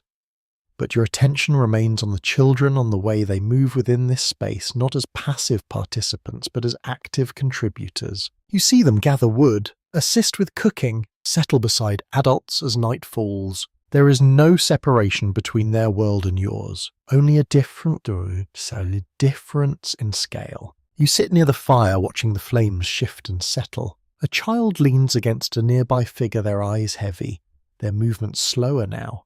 Sleep comes quickly for them, faster than it does for you, perhaps because they do not carry the same weight of thought, or perhaps because they simply cannot afford not to rest. You wrap your blanket around yourself. The air cools, the sounds soften, and the camp quiets once more. You lie back, looking up at the sky through the familiar gap in the canvas. The stars appear again, Stan. unchanging. You think about what you have seen today, not in detail but in feeling. The quiet strength, the steady contribution, the way childhood bends but does not break under the demands of the trail. And you understand something more clearly than before. Survival here is not about preserving what life used to be. It is about becoming what life now requires. You close your eyes slowly, the sounds fade, the warmth lingers, and as sleep takes you, one final thought settles gently into place. Even the smallest steps carry weight, and here every step matters. By now the trail no longer feels empty, not because it has changed, but because you have begun to see what was always there. Movement in the distance, figures approaching then passing. Wagons that are not part of your group yet follow the same direction, the same quiet determination. You're not alone out here. You meet them gradually. A wagon appears ahead, moving slower than yours. Its canvas worn thinner, its wheels carrying the marks of longer travel. As you draw closer, you see the people beside it. Their movements measured, their faces shaped by days that have already taken something from them. You pass without stopping. At first, just a glance, a brief exchange of awareness. Then someone speaks, a question simple and direct. How far have you come? How are the crossings ahead?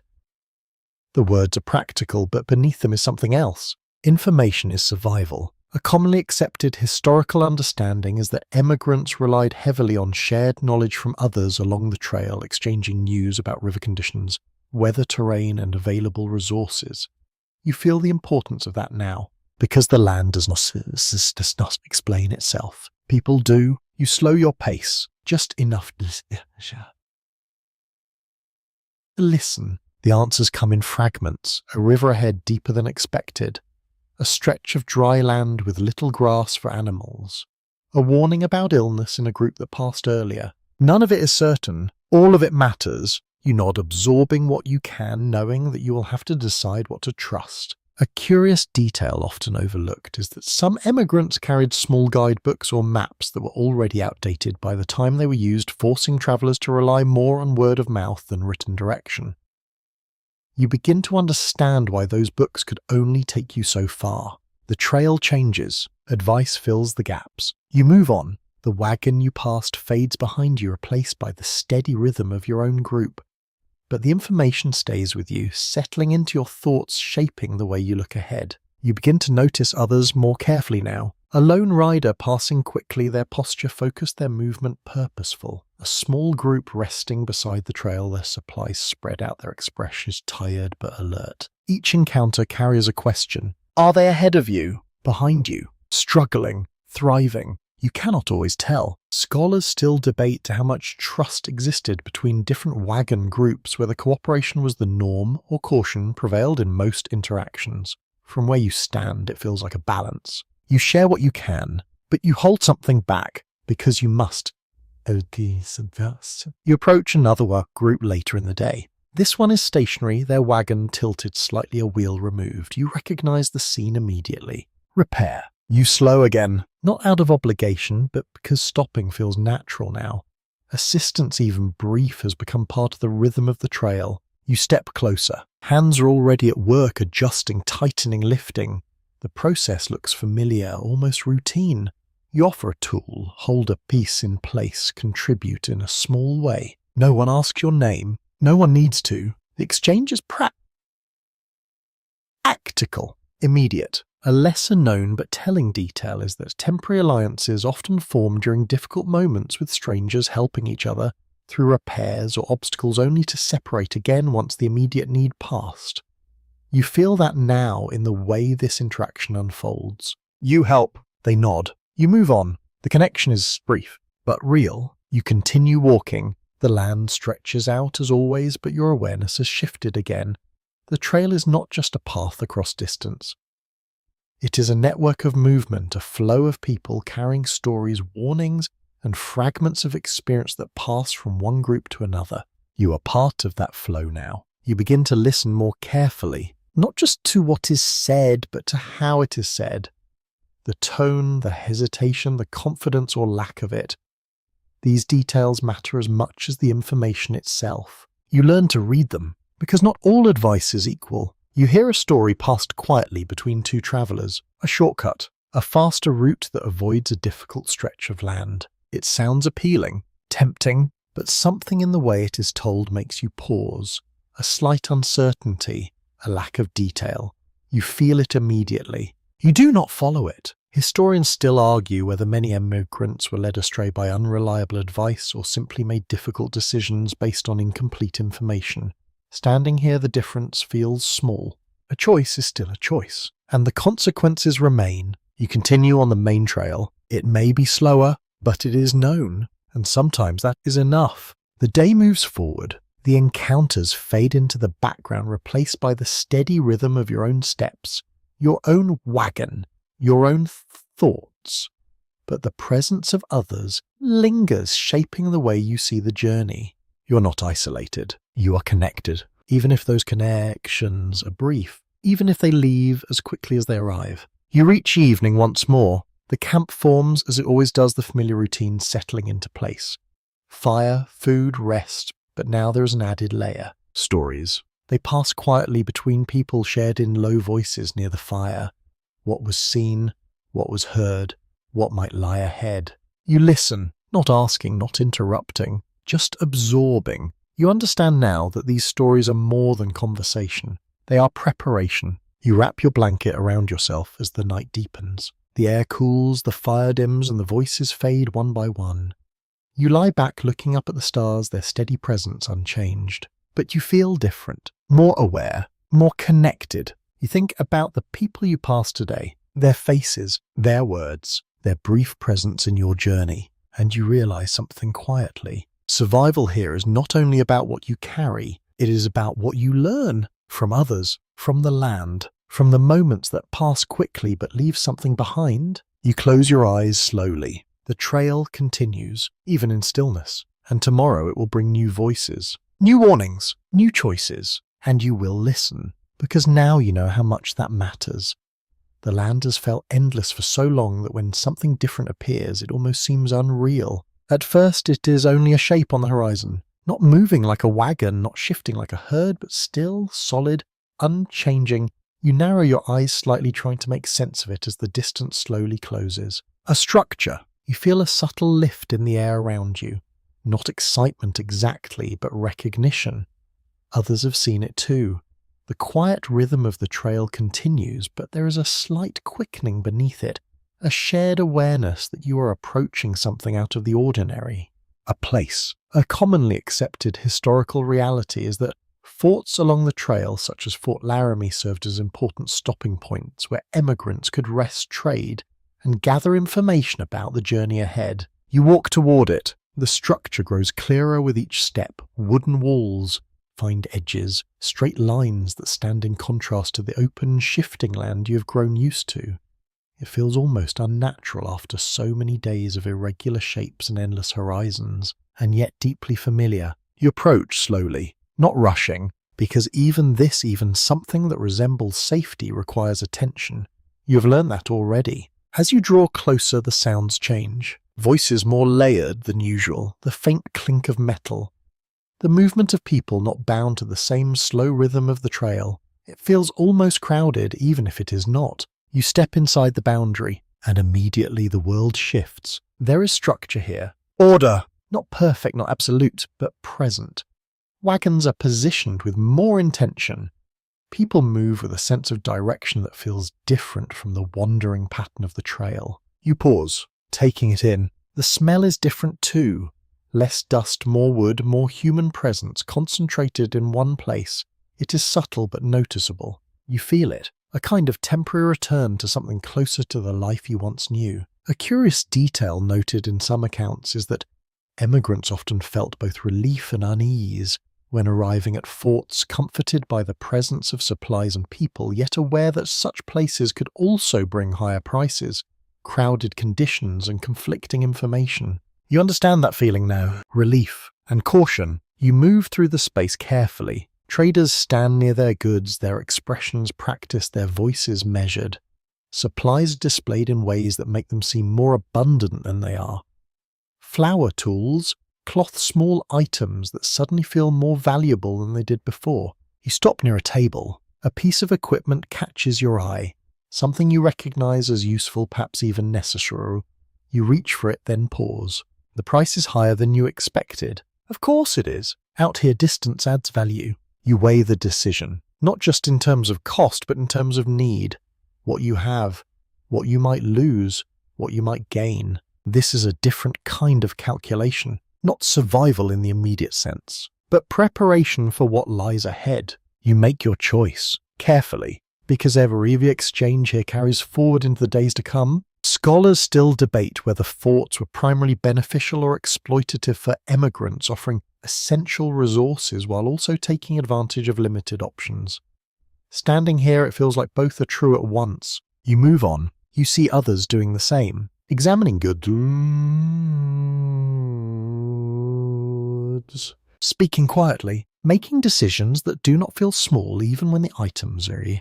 You notice a group gathered nearby, not around goods, but around a person speaking. You move closer, listening without interrupting. Information again. The land ahead, the condition of the next stretch, the availability of water, the presence of illness in groups further along. The words are steady, confident, but you have learned to listen beyond that, to the tone, to the pauses, to what is not said. You take what you can and leave the rest. A lesser-known detail is that forts often served as informal communication hubs where news travelled faster than wagons carried by traders, soldiers and travellers moving in both directions.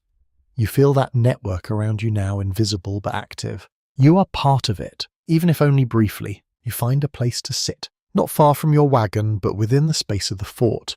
The ground feels different here, more compacted, more worn by repeated use. It carries the imprint of many who have passed through. You rest. Not fully, not deeply, but enough to let your body release some of the tension it has been holding. You notice the difference, the absence of constant movement, the presence of defined space. It is subtle, but it changes how you feel. You eat. The food is familiar yet somehow different in this setting. Perhaps because you are not alone in the same way.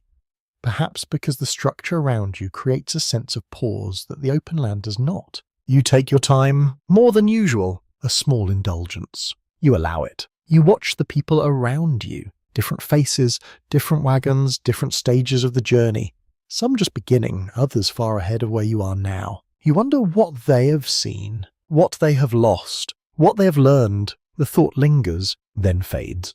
Because your path remained your own, the light begins to soften again. Even here within walls, the day moves toward its close. The routines of evening begin to form, not so different from those on the open trail, but shaped slightly by the presence of structure. You return to your wagon. It looks the same, feels the same, and yet after stepping into a place like this, it carries a different meaning. Not just a necessity, but a reminder of where you belong now. On the trail, not here. You prepare for rest. The familiar motions return, grounding you once more in the rhythm you have come to know. Blanket, position, breath. You lie back. The sky is partially obscured here, but still visible in fragments. The stars appear again, steady as always, unchanged by the presence of walls or people. You watch them, and you realize something quietly. Places like this offer pause, but not permanence. You will leave again, soon. The trail will call you forward just as it always does. And when you step beyond these walls, the rhythm will return. Step, breath, adjust. You close your eyes slowly. The sounds of the fort settle into a softer hum. Not silence, but close enough.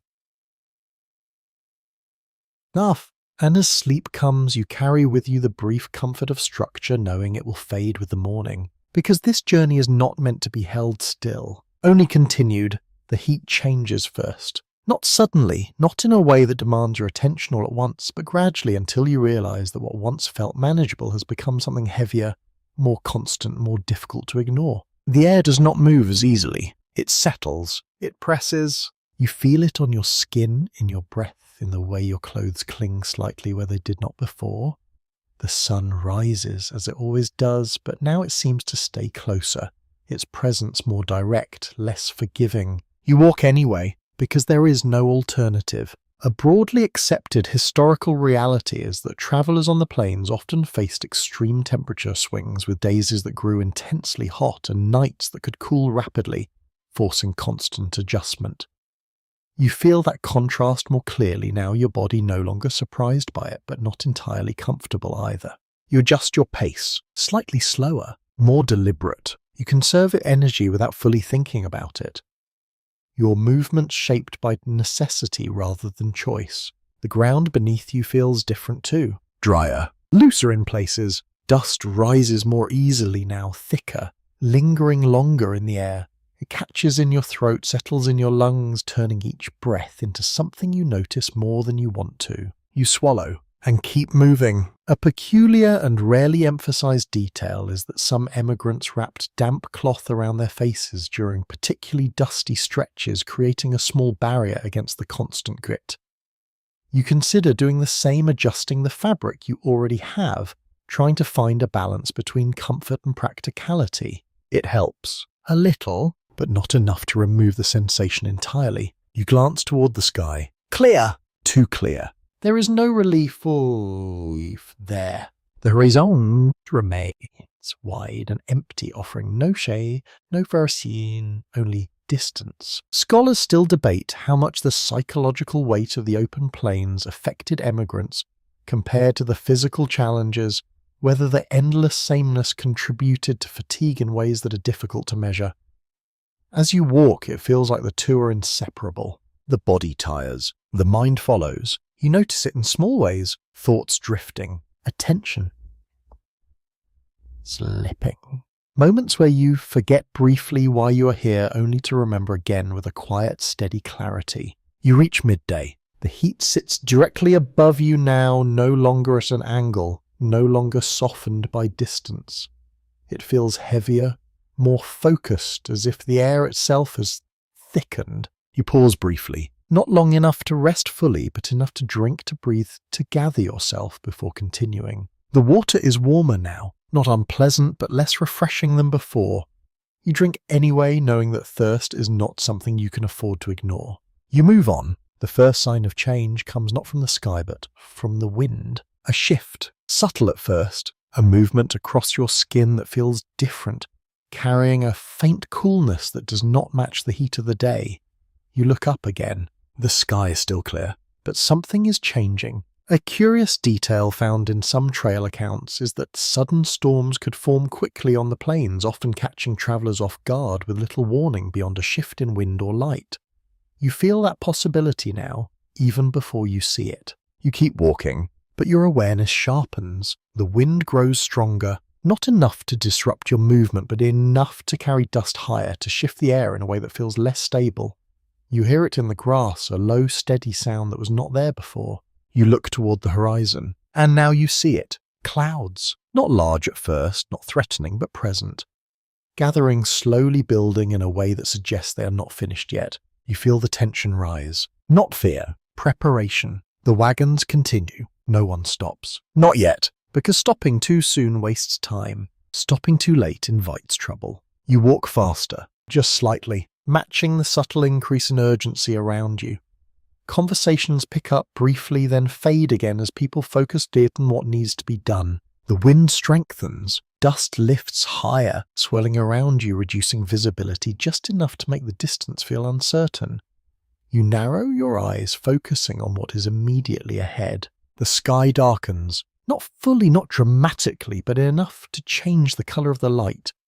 The warmth shifts too, becoming uneven, interrupted by brief moments of cool air that pass quickly. Then the first drop falls. You feel it on your arm. Cool, sharp. You look up. Another follows. Then more. The rain begins lightly, almost gently, but you know it will not stay that way. A widely recognised fact is that storms on the plains could turn roads into mud, quickly slowing wagons and creating new hazards almost instantly. You feel that reality as the ground beneath your feet begins to soften. Each step becomes less certain. The wheels of the wagons press deeper into the earth, their movement slower now, heavier. The sound changes too, from dry creaking to a softer, wetter resistance. You adjust your footing. Carefully, the rain intensifies. Not violently, but steadily building into something that cannot be ignored. Your clothes grow damp, then heavier, clinging to your body in a way that makes movement more difficult. You keep walking, because stopping here is not an option. The wind shifts again, stronger now. It pushes against you, not enough to knock you off balance, but enough to demand effort. You lean slightly into it, adjusting your posture, your steps, your breath. This is a different kind of challenge. Not constant like the heat, but sudden, disruptive. You hear a voice call out. Instructions, adjustments, small changes that help keep everything moving despite the shifting conditions. The group responds not perfectly but effectively enough. You are part of that response. You tighten your grip on what you carry. You focus on each step. You move. The storm does not last forever. It never does. But while it is here, it changes everything. The ground becomes uneven. The air thick. The rhythm disrupted. Then slowly it begins to ease. The rain softens. The wind settles. The clouds thin. You feel it before you see it, the return of something closer to stability. You keep moving because the trail does not pause for weather. It adapts, and so do you. By the time the sky begins to clear, you are soaked, tired, and more aware than ever of how quickly conditions can change. You glance around. Others look the same. Wet, focused, still moving. You understand something quietly. The trail does not test you in a single way. It layers its challenges. Heat, dust, storm, one after another. Without warning, you continue, because that's the only answer you have.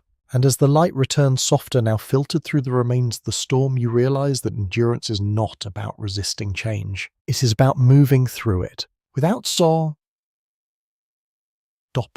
without breaking, just forward. The land grows harsher without announcing it. There is no clear line where one world ends and another begins.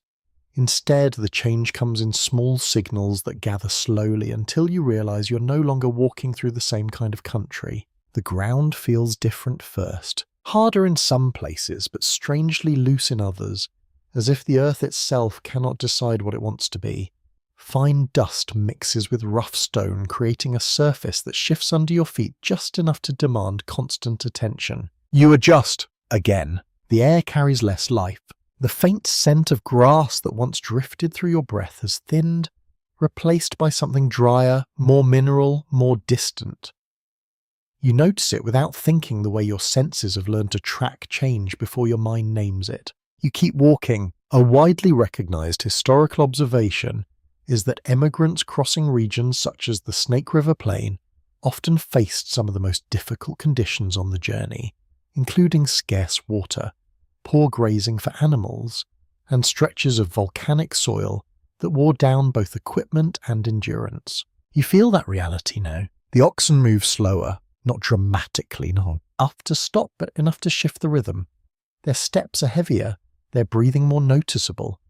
You watch them closely, aware that their strength is not infinite. Nothing here is. You check your supplies more often. Water first. Always water. The containers feel lighter than you would like.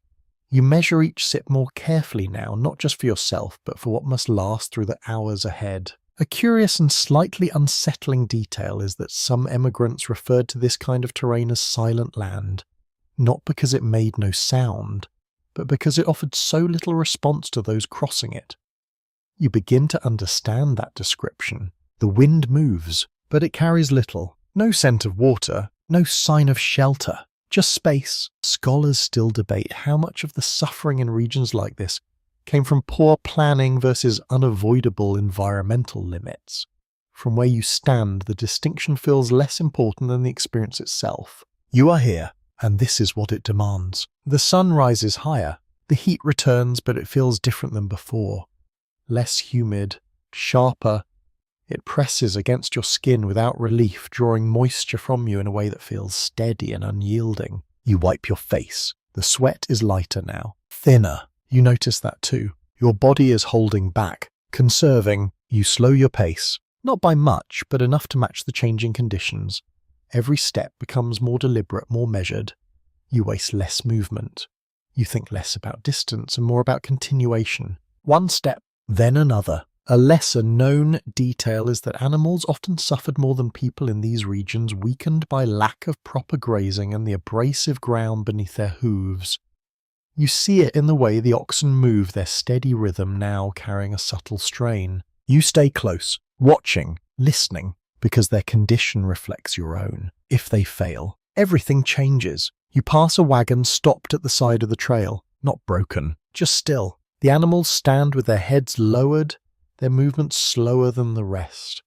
The people beside them move quietly, adjusting, checking, offering what little relief they can. You do not stop, not because you do not care, but because you understand something now. There is only so much you can do, and sometimes continuing is the only option. The sight stays with you. A quiet reminder. The land does not treat everyone equally, and it does not explain why. You keep walking. The horizon remains unchanged, stretching endlessly in every direction.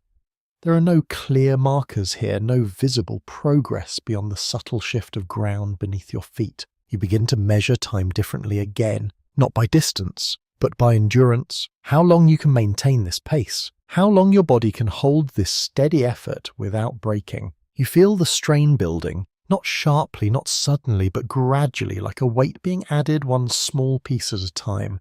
Your legs grow heavier, your breath deeper, but you do not stop, because stopping does not remove the distance. It only delays it. A small but telling detail is that some emigrants travelled at night in regions like this to avoid the worst of the heat, though doing so introduced its own risks. You consider the idea briefly. Cooler air, less exposure, but also less visibility, more uncertainty. You let the thought pass. The trail you follow now is shaped by those ahead of you, their decisions guiding yours whether you realize it or not. You trust that, because you must. The day stretches on, the heat remains, the ground continues to resist. You drink again, less than you want, more than you should. The balance is difficult, always shifting. You glance at the oxen. They continue, slow, steady, uncomplaining. You match them, because that's what survival looks like here. Not speed, not strength and bursts,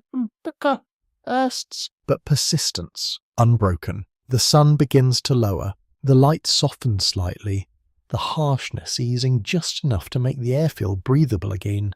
You feel it immediately, the subtle return of comfort, however brief. You welcome it, without relying on it, because you know it will not last. You reach camp. The routine unfolds, but it feels quieter tonight. The land has taken more from you today, not dramatically, but steadily, leaving less energy for conversation, less space for anything beyond what is necessary. You sit, you eat, you rest. The food tastes the same, but your body receives it differently, with more need, more awareness. You wrap your blanket around yourself as the air cools. The temperature drops faster here, the contrast sharper than before. You feel it in your skin, in your breath, in the way your body reacts to the sudden shift. You adjust. Again, you lie back. The sky stretches above you, vast and clear, the stars appearing one by one. They seem brighter here, sharper against the darkness, as if the emptiness of the land allows them to stand out more fully. You watch them for a long moment, and you realize something quietly. This part of the journey is not meant to comfort you. It's meant to test what remains when comfort is gone. You close your eyes slowly. The sounds of the camp are softer tonight. Fewer voices, less this movement, just the quiet presence of those who continue. And as sleep begins to take you, one thought settles gently into place. You are still moving, and for now that is enough. The climb begins before you fully recognize it. At first, it is only a subtle resistance beneath your feet. The ground tilts slightly, just enough to change the way your muscles respond. Your steps shorten without you deciding to shorten them. Your breathing deepens without you noticing exactly when it changed. Then the land rises more clearly. You look ahead. The horizon, once distant and level, now lifts upward into a series of darker shapes. The air feels cooler here, thinner in a way that is difficult to describe but easy to feel. You take a breath and sense the difference immediately. You are entering higher ground. A well-established historical observation is that emigrants approaching the Blue Mountains often faced one of the final and most exhausting challenges of the journey, with steep terrain, limited supplies and bodies already worn down by months of travel. You feel that truth settle into your legs. The rhythm changes. The steady, almost meditative pace of the plains gives way to something more deliberate, more effortful. Each step requires more energy. Each movement demands more attention. You lean forward slightly, adjusting, always adjusting. The oxen feel it too. Their pace slows further, their breathing heavier, now more audible.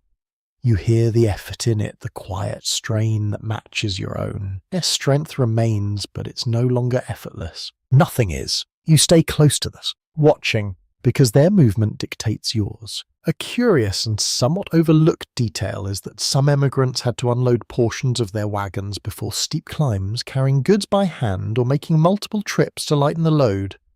You glance at your wagon, considering the possibility.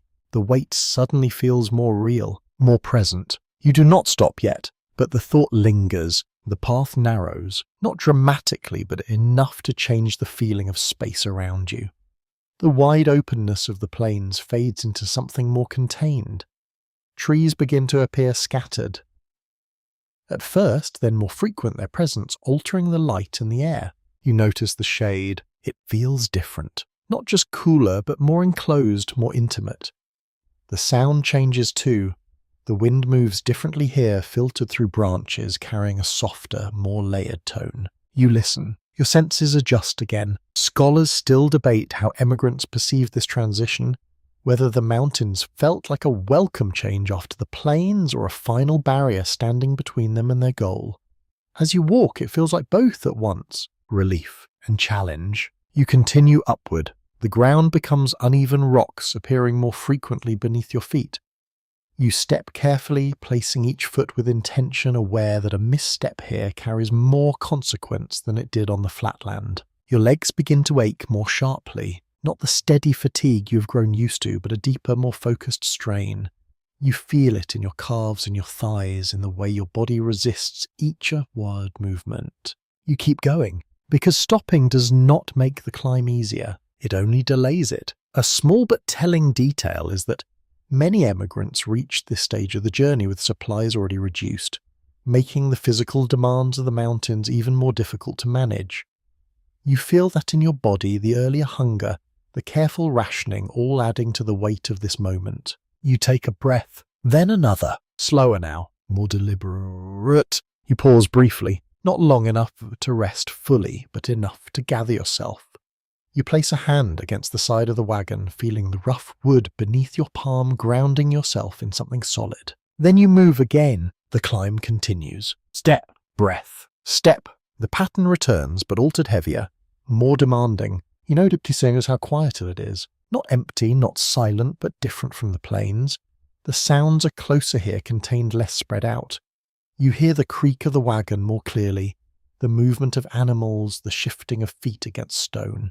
It feels more immediate, more present. A lesser-known detail is that some emigrants describe the mountain air as both refreshing and deceptive, cooler to breathe, but not enough to reduce the effort required to climb. You understand that now. The coolness does not remove the strain. It only changes its texture. You pass another group. They move slower than you, or perhaps you have slowed to match them. It's difficult to bore. There is no comparison here, no sense of competition. only individual limits, each tested in its own way. You nod as you pass. They nod back. No words, none needed. The climb continues. The light shifts as the sun moves, filtering through branches, creating patterns on the ground that move with you. It is almost beautiful in a quiet, understated way. You notice it, even now, even here, because noticing does not require energy, only attention. Your body grows.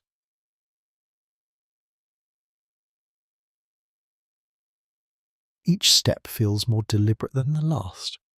You feel the weight of everything you carry, not just in your hands, but in your muscles, your breath, your thoughts. You understand something more clearly now. The final stretch is not easier. It is harder, because it asks everything that remains. You keep going, because there is no other choice. The path rises, then levels slightly, then rises again, a pattern that repeats, offering brief moments of relief before demanding more effort. You take each one as it comes, without expectation, without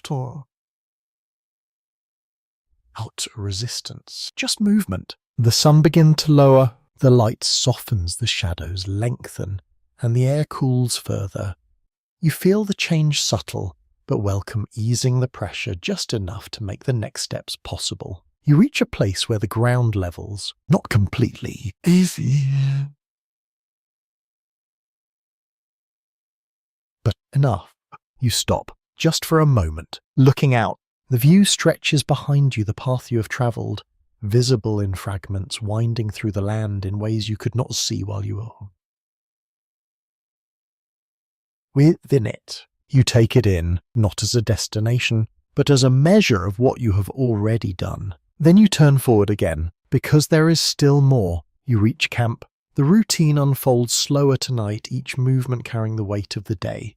Fire, food, and rest. You sit near the fire, your body heavy, your thoughts quieter than usual. You eat, not for comfort, but because you must. You wrap yourself in your blanket as the night settles in. The air is cooler here, sharper, carrying a stillness that feels deeper than before. You lie back, looking up at the sky through the gaps in the trees. The stars appear again, framed differently now, but still the same. You watch them, and you realize something quietly. You are closer, not just in distance, but in understanding. This journey was never meant to be easy, and it was never meant to be predictable. It was meant to reveal what remains when everything else has been tested. You close your eyes slowly. The sounds of the camp fade. The weight of the day settles. And as sleep comes, one thought stays with you. You are still climbing, and you have not stopped. The decision waits for you long before you are ready to make it. You feel it in the conversations that grow quieter when you approach, in the way people gesture ahead rather than speaking directly, in the small pauses that stretch just a little longer than they used to. Something is coming, not a storm, not a climb, a choice. The land begins to open again, but differently than before. The mountains ease their hold and the ground stretches outward, sloping gently toward something you cannot yet fully see.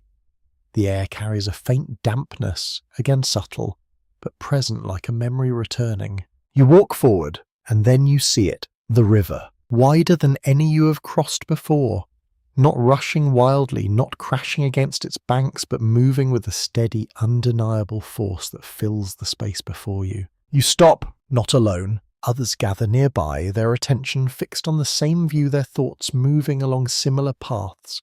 No one speaks immediately, because this is not a simple crossing. This is the decision that shapes the rest of your journey. A widely accepted historical understanding is that emigrants reaching the Columbia River often faced a difficult choice: attempt to float their wagons downstream on makeshift rafts, or continue overland along rough, demanding terrain. You feel the weight of that choice immediately. Both paths carry risk. Both demand something different from you. You step closer to the water's edge. The surface moves steadily, reflecting the light in shifting patterns that make it difficult to judge depth or speed. You watch for a moment, trying to understand it, knowing that understanding here is incomplete at best. A curious detail sometimes mentioned in trail accounts is that some emigrants dismantled parts of their wagons to create crude rafts, binding them together with rope and hope, trusting that the current would carry them where they needed to go. You imagine it, your wagon, your supplies, your life, set upon water that does not promise to hold you. You feel a quiet tension settle in your chest. You step back, because this is not a decision to make in a single moment. You listen. Voices rise now more open, more direct. Discussions form in small groups, weighing the options, comparing what has been heard, what's been seen, what might lie ahead. Some argue for the river, faster, less strain on the animals, but uncertain. Others argue for the land, slower, harder, but more controlled. You listen without speaking, because you understand now that no one can make this decision for you. Scholars still debate how emigrants chose between these options, whether they relied more on immediate conditions or the experiences of those who had gone before. From where you stand, it feels like a balance of instinct and information. You turn your attention inward. What do you trust? The steady ground beneath your feet, or the moving water before you? You look at your wagon, at the oxen, at the supplies you have carried this far. Each element represents effort, time, endurance. You imagine them on the river, unstable, shifting, subject to forces you cannot fully control. Then you imagine the land, steep, uneven, demanding, but solid. You take a breath, slow, measured. The decision forms quietly. You choose the land, not because it is easier, but because it feels more certain. You move back from the river. Others do the same. Some do not. You watch as a group begins preparing for the water, adjusting their wagons, gathering materials. Their movements focused and determined. There is no hesitation into them, only commitment. You feel a brief moment of respect, because their choice requires courage too. A lesser-known detail is that accidents on the river were not uncommon, with some rafts breaking apart or wagons becoming waterlogged, leading to loss of supplies or worse. The stories linger in your mind, shaping your decision, even if you did not witness them yourself. You turn away, because looking too long makes depth grow. You follow the path that leads along the river, not across it. The ground here is rougher, more uneven, the trail less defined. You feel it immediately in your steps, the need to adjust constantly, to watch where you place your feet to guide the wagon with more care. This is not the easier path, but it is yours now. You keep moving. The river remains beside you, its steady motion a constant presence. You hear it as you walk, a low, continuous sound that does not fade, does not change, simply exists alongside your effort. You glance at it occasionally, not with regret, but with awareness. You see the rafts moving slowly, carried by the current, their shapes small against the wide expanse of water. Some move smoothly, others struggle. You cannot see everything, but you see enough. You continue forward. The land rises and falls, demanding attention, effort, patience. Your body responds, adjusting as it always has, finding ways to continue even when the path resists. The decision settles within you, not as certainty, but as commitment. You have chosen, and now you follow that choice. The day stretches on. The river remains. The trail continues. You feel the familiar rhythm returning, altered slightly by the terrain, but steady enough to hold on to. Step, breath, adjust. You understand something more clearly now. This journey is shaped by decisions as much as distance. Each choice carries forward, influencing what comes next, shaping the path in ways you cannot always predict. You reach evening. The camp forms again, the routine returning, grounding you once more. Fire, food, rest. You sit near the fire, your body tired, your thoughts quieter than they were before. You eat, slowly. The taste is familiar, the act steady, something you no longer question. You glance towards the river one last time. It reflects the fading light, its surface calm, almost peaceful in the distance. You do not regret your choice, but you respect the other, because both required something from those who made them. You wrap your blanket around yourself. The air cools, the sounds settle, and the camp quiets once more. You lie back, looking up at the sky, the stars appearing as they always do. Steady, unchanging. You think about the day, the decision, the path you now follow, and you realize something quietly. There is no perfect choice on this journey, only the one you continue with. You close your eyes slowly. The sound of the river lingers, soft, constant, and as sleep takes you, one thought remains. You are still moving, and the trail in all its uncertainty still carries you forward. You expect the ending to feel different. Not dramatic, not triumphant in the way stories sometimes suggest, but at least clear. A moment where the journey resolves into something recognizable. A feeling that you have arrived, but it does not happen that way. It begins subtly. The land changes again, but not in a way that announces itself. The air grows softer, carrying a faint moisture that feels unfamiliar after so many dry miles. The ground under your feet seems more forgiving, less resistant. You notice it, but you do not immediately understand what it means. A widely accepted historical understanding is that many emigrants eventually reach the fertile lands of the Willamette Valley, drawn by reports of rich soil, abundant water, and the promise of a more stable life. You walk into it, and for a moment it feels almost unreal. The green returns, not in small patches, not in fragile hints, but fully surrounding you in a way that contrasts sharply with everything you've passed through. The air smells different here, fuller, alive in a way that feels almost overwhelming. You pause, because your body does not quite know how to respond. After so long adjusting to scarcity, abundance feels unfamiliar. You take a breath, deeper than usual. The air fills your lungs without resistance, without dryness, without the constant need to measure each inhale. It is a simple sensation, but it carries weight. You feel it. The difference. A curious detail noted in some emigrant accounts is that people sometimes found it difficult to eat normally upon arrival, their bodies so accustomed to rationing and restraint that sudden access to more food felt almost unnatural. You understand that feeling. Even now, you reach for your supplies out of habit, measuring, calculating, even though the land around you suggests that those habits may no longer be necessary. Not immediately, but soon. You continue walking, because stopping feels uncertain. The journey has been movement for so long that stillness does not come easily. You see structures ahead, not forts, not temporary shelters, something more permanent, simple buildings scattered, modest but stable. Smoke rises from some of them, thin and steady, carrying the familiar scent of cooking fires that no longer feel temporary. You approach slowly, your steps measured not from caution but from something else. Adjustment. You are entering a place where the rhythm is different, and you are not yet part of it. Scholars still debate how emigrants emotionally processed arrival, whether relief was immediate or delayed by exhaustion and the need to quickly begin building a new life. From where you stand, it feels like something in between. You are here, but you are not finished. You pass people who do not carry the same tension in their movements. Their steps are lighter, their attention less fixed on the ground. They look at you, not with surprise,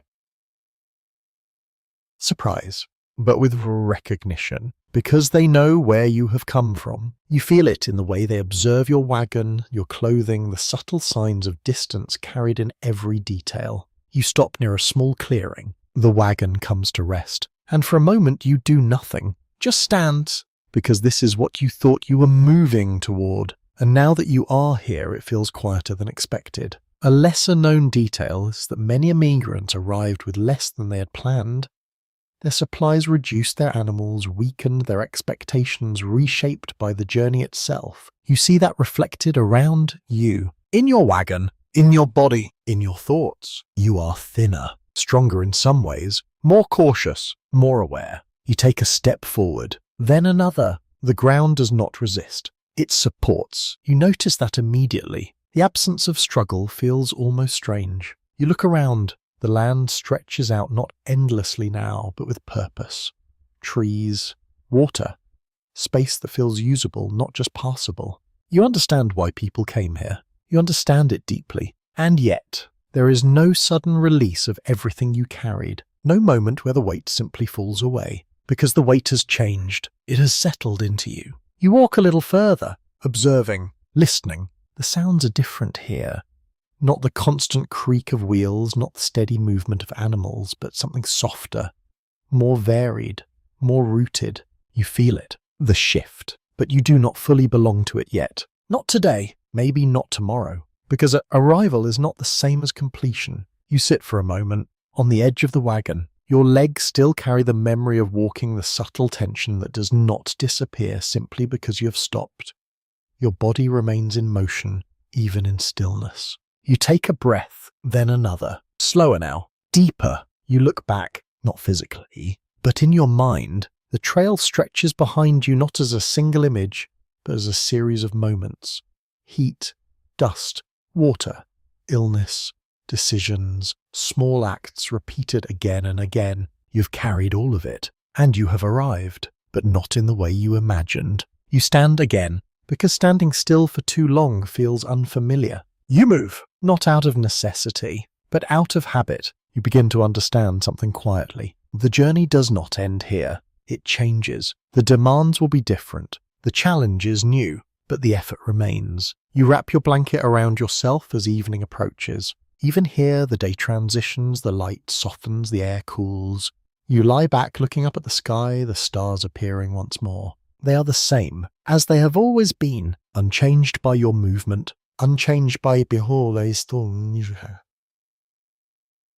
your arrival. You watch them, and you realize something gently. You are here, but you are also still becoming, and that is what this journey has always been. Not just a path across land, but a slow shaping of who you are when you reach the other side. You close your eyes. The sounds around you settle. The weight shifts, and for the first time you feel something close to stillness. Not complete, but enough. Morning feels different now, not because the sun has changed, not because the air carries some dramatic new quality, but because you are no longer preparing to move. The absence of that expectation sits quietly in your body, unfamiliar and slightly unsettling. You wake, and for a moment you wait, as if something should happen next. The usual rhythm, the quiet gathering, the slow beginning of another stretch of trail. But it does not come. You remain still, listening. The sounds around you are softer, more contained. Not the long line of wagons shifting into motion, but smaller movements. Voices closer together. Tools being used in place rather than packed away. You sit up. Your body feels the same. Tired, worn, still holding the memory of the journey in every muscle. But the purpose of that effort has changed. A widely accepted historical understanding is that many families arriving in places like the Willamette Valley quickly had to begin building shelter and preparing for the coming seasons, often with limited supplies and little time to recover. You feel that urgency now, not from the land, but from the knowledge of what comes next. You step down from the wagon. The ground feels steady beneath your feet, but your balance still carries the subtle adjustment of movement. It takes a moment to recalibrate to stand without the expectation of walking forward. You look around. People are already at work. Not travelling, building. A structure begins to take shape nearby. Simple but intentional. Wood is measured, cut, positioned. The movements are slower than those on the trail, but more focused, more deliberate. You watch. Then you join, because standing still does not feel right. You pick up a piece of wood. It feels heavier than it should. Not because it has changed, but because your body has learned to measure effort differently. Every movement is evaluated now not for comfort, but for necessity. You carry it, place it, adjust it. The work is different, but familiar in its demand. A curious detail from emigrant accounts is that many families initially lived in very rough shelters, sometimes little more than lean-tos or partially covered wagons before they could build more stable homes. You understand why. Time, energy, resources, all limited, even here. Scholars still debate how quickly emigrants were able to establish stable lives after arrival, with some suggesting rapid adaptation, while others point to ongoing hardship long after the journey ended. From where you stand, it feels like continuation, not a new life, but a new phase of the same effort. You pause briefly, looking at the structure beginning to rise. It is not impressive, not strong yet, but it is a start. You feel something shift. Not relief, not pride, something quieter, a sense of grounding. You continue working. The tasks are simple, but they require attention, precision. You measure without tools, adjust without guidance. Your body remembers how to work, even if the context has changed. You notice others, the same steady movements, the same quiet focus. No one speaks much, because the work speaks for itself. You take a break, brief, sitting on the edge of the wagon again. It is still here, still holding what remains of your journey, but its purpose is changing. A small, often overlooked detail is that many wagons were eventually repurposed or dismantled, had their wood used for building their parts integrated into new structures. You look at yours differently now, not just as transport, but as material, potential. You stand again, returning to the work. The day moves forward, not measured in mile, but in progress. A wall raised, a support placed, a small area cleared. Each action builds on the last. You feel the rhythm forming, different from the trail, but still present. You eat. The food feels different here. Not because it has changed, but because the urgency has shifted. You are no longer eating to continue walking. You are eating to continue building. The difference is subtle, but real. You drink. The water is cooler, easier. You notice that too. Your body responds differently. Less guarded, more open. You continue. The structure grows, slowly, imperfectly, but steadily. You step back for a moment, looking at what has been done. It is not complete, not even close, but it exists, and that matters. You understand something more clearly now. Arrival was not the end. It was the beginning of a different kind of work, one that requires the same persistence, the same attention, the same willingness to continue. Even when the result feels far away, you feel the fatigue settling in again, not from walking, but from building. It is different, but familiar. You welcome it, because it means you are still moving, just in a new direction. The light softens as evening approaches. The air cools. The sounds shift. The rhythm of the day slows. You sit again, this time not from necessity, but from choice. You look around. The beginnings of structures, the signs of settlement, the quiet evidence that people are staying. You feel it, the difference, not in the land, but in intention. You are no longer passing through. You are becoming part of this place. You wrap your blanket around yourself. The air settles. The stars appear, just as they always have. You lie back, looking up. The same sky, the same quiet presence, but you feel different beneath it, less uncertain. Not because everything is clear, but because you have learned how to continue even when it is not. You think about the trail, not in detail, but in feeling. The movement, the effort, the constant forward motion, and you realize something gently. You have carried that forward into this new place, into this new life.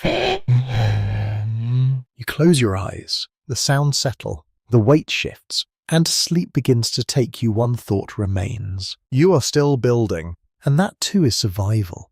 When you finally allow yourself to look back, it does not happen all at once. There is no single moment where the entire journey unfolds clearly in your mind. Instead, it comes in fragments. A sound, a sensation, a memory that surfaces quietly then fades, replaced by another. You sit in the space you have begun to shape into something like a home. The structure around you is still incomplete, the edges rough, the materials uneven, but it holds. It provides shelter. It creates a boundary between you and the open land in a way the wagon never fully could. You rest, and in that stillness the journey begins to return. A broadly accepted historical understanding is that the majority of emigrants who attempted the long journey west did survive, but only through immense hardship, and many faced losses that would have overwhelmed those unaccustomed to such conditions today. You feel that truth not as a statistic, but as something lived. You remember the first steps, the leaving, the quiet weight of standing in a doorway and choosing not to turn back. You remember the packing, the decisions that felt small but carried forward into every mile. You remember the rhythm of walking, the endless repetition, the way your body learned to continue even when it no longer wanted to. A curious and revealing detail from emigrant diaries is that many people describe the trail not as a series of dramatic events, but as a long accumulation of small challenges, each one manageable on its own but exhausting when combined over time. That is how it feels now, not like a single story, but like many moments layered together. You think of the rivers, the way the water pressed against your legs, the way your breath tightened as you crossed. You think of the illness, the quiet fear, the absence left behind when someone did not continue. You think of the hunger, the way it sharpened your awareness, the way it changed how you measured time. Scholars still debate how much of survival on the trail depended on preparation versus adaptability, whether those who planned more carefully fared better than those who simply adjusted as they went. You consider that now? and it feels incomplete, because survival was not one thing, it was many. You think of the people, the strangers who offered brief help, the voices that carried warnings, the quiet exchanges that shaped your path without ever forming lasting bonds. You think of the children, their steady steps, their quiet contribution, the way they adapted without fully understanding what they were enduring. You think of the work, the constant motion, the tasks that never fully ended, and you begin to understand something more clearly than before. It was not strength alone that carried you here, it was persistence, a steady, unbroken continuation. A lesser known detail is that some emigrants after arriving struggled to explain the journey to those who had not experienced it, finding that words could not fully capture the slow, cumulative nature of the hardship. You feel that now? How do you describe something that was not defined by a single moment, but by thousands of small ones? You look at your hands. They are different, not in shape, but in feeling. They carry memory now, of work, of effort, of holding on. You look around. The land that once felt distant is now immediate. The space that once represented hope is now responsibility. You understand that survival does not end with arrival. It changes form. You take a breath, slow, steady. The air fills your lungs easily now, but you remember when it did not. You remember when every breath carried dust, when every step required effort, when every decision mattered in ways that were not always visible. You feel a quiet sense of distance from that version of yourself. Not because it is gone, but because it has become part of you. You stand, moving slowly, not out of fatigue, but out of awareness. You step outside. The land stretches before you, no longer endless, but still vast. You see others, working, building, continuing. You are part of that now, not passing through, but staying. But staying. A final, often overlooked observation is that many emigrants who survived the journey still faced years of hardship afterward, proving that the trail was only one part of a much longer story. You accept that, without resistance, because you understand now, there is no point where effort disappears. Only places where it changes. You walk a few steps, not far, just enough to feel the ground beneath your feet. Stable, supportive. You pause, looking out, not searching for what comes next, but recognizing where you are. You have arrived, not in the way stories promise, but in the way life allows. You sit again, the structure behind you, the land before you, the memory of the trail within you, and you realize something quietly. Most would not survive this today, not because they lack social dignity, but because they have not been shaped by the same demands. You were, step by step, moment by moment, without certainty. Without comfort,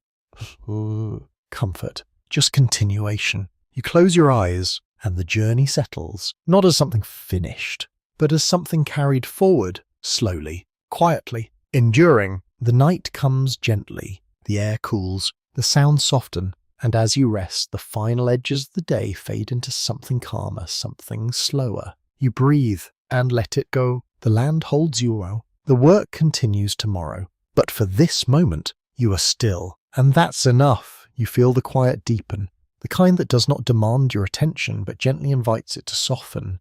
The sounds around you fade into a distant, steady hum, not silence but something close to it. You let your breathing slow, longer now, smoother. The weight you have carried settles, not disappearing but easing into the ground beneath you, as if the land itself is willing to hold a small part of it for a while. You picture the trail again. Not in its harshness, not in its demands, but in its quiet moments, the steady rhythm of walking, the soft creak of the wagon, the endless sky stretching above you unchanged no matter where you stood beneath it. You let those images soften, blur slightly, lose their charm days. They are no longer something you must move through. They are something you have already passed. The air feels gentler now. Cool against your skin. Even, unhurried, you notice how your body responds, the tension easing, the need to keep going fading just for this moment. There is nowhere you need to be, nothing you need to carry, nothing you need to decide. Only this quiet space, this steady breath, this simple feeling of rest. You imagine the stars above you, still there, always there, not watching, not judging, just present. You let your thoughts drift. Without holding on to them, without following them too far, they come and go, like footsteps fading behind you. You feel the ground beneath you. Solid, supportive, certain, and for the first time in a long while, you allow yourself to fully settle into it. No movement, no effort, just stillness. The journey is not gone, but it is quiet now, resting, just as you are. Your breathing slows again, gentle, even, and as the final traces of the day fade, you let yourself drift with them. No urgency, no resistance, just calm, just rest. Sweet dreams. Dreams.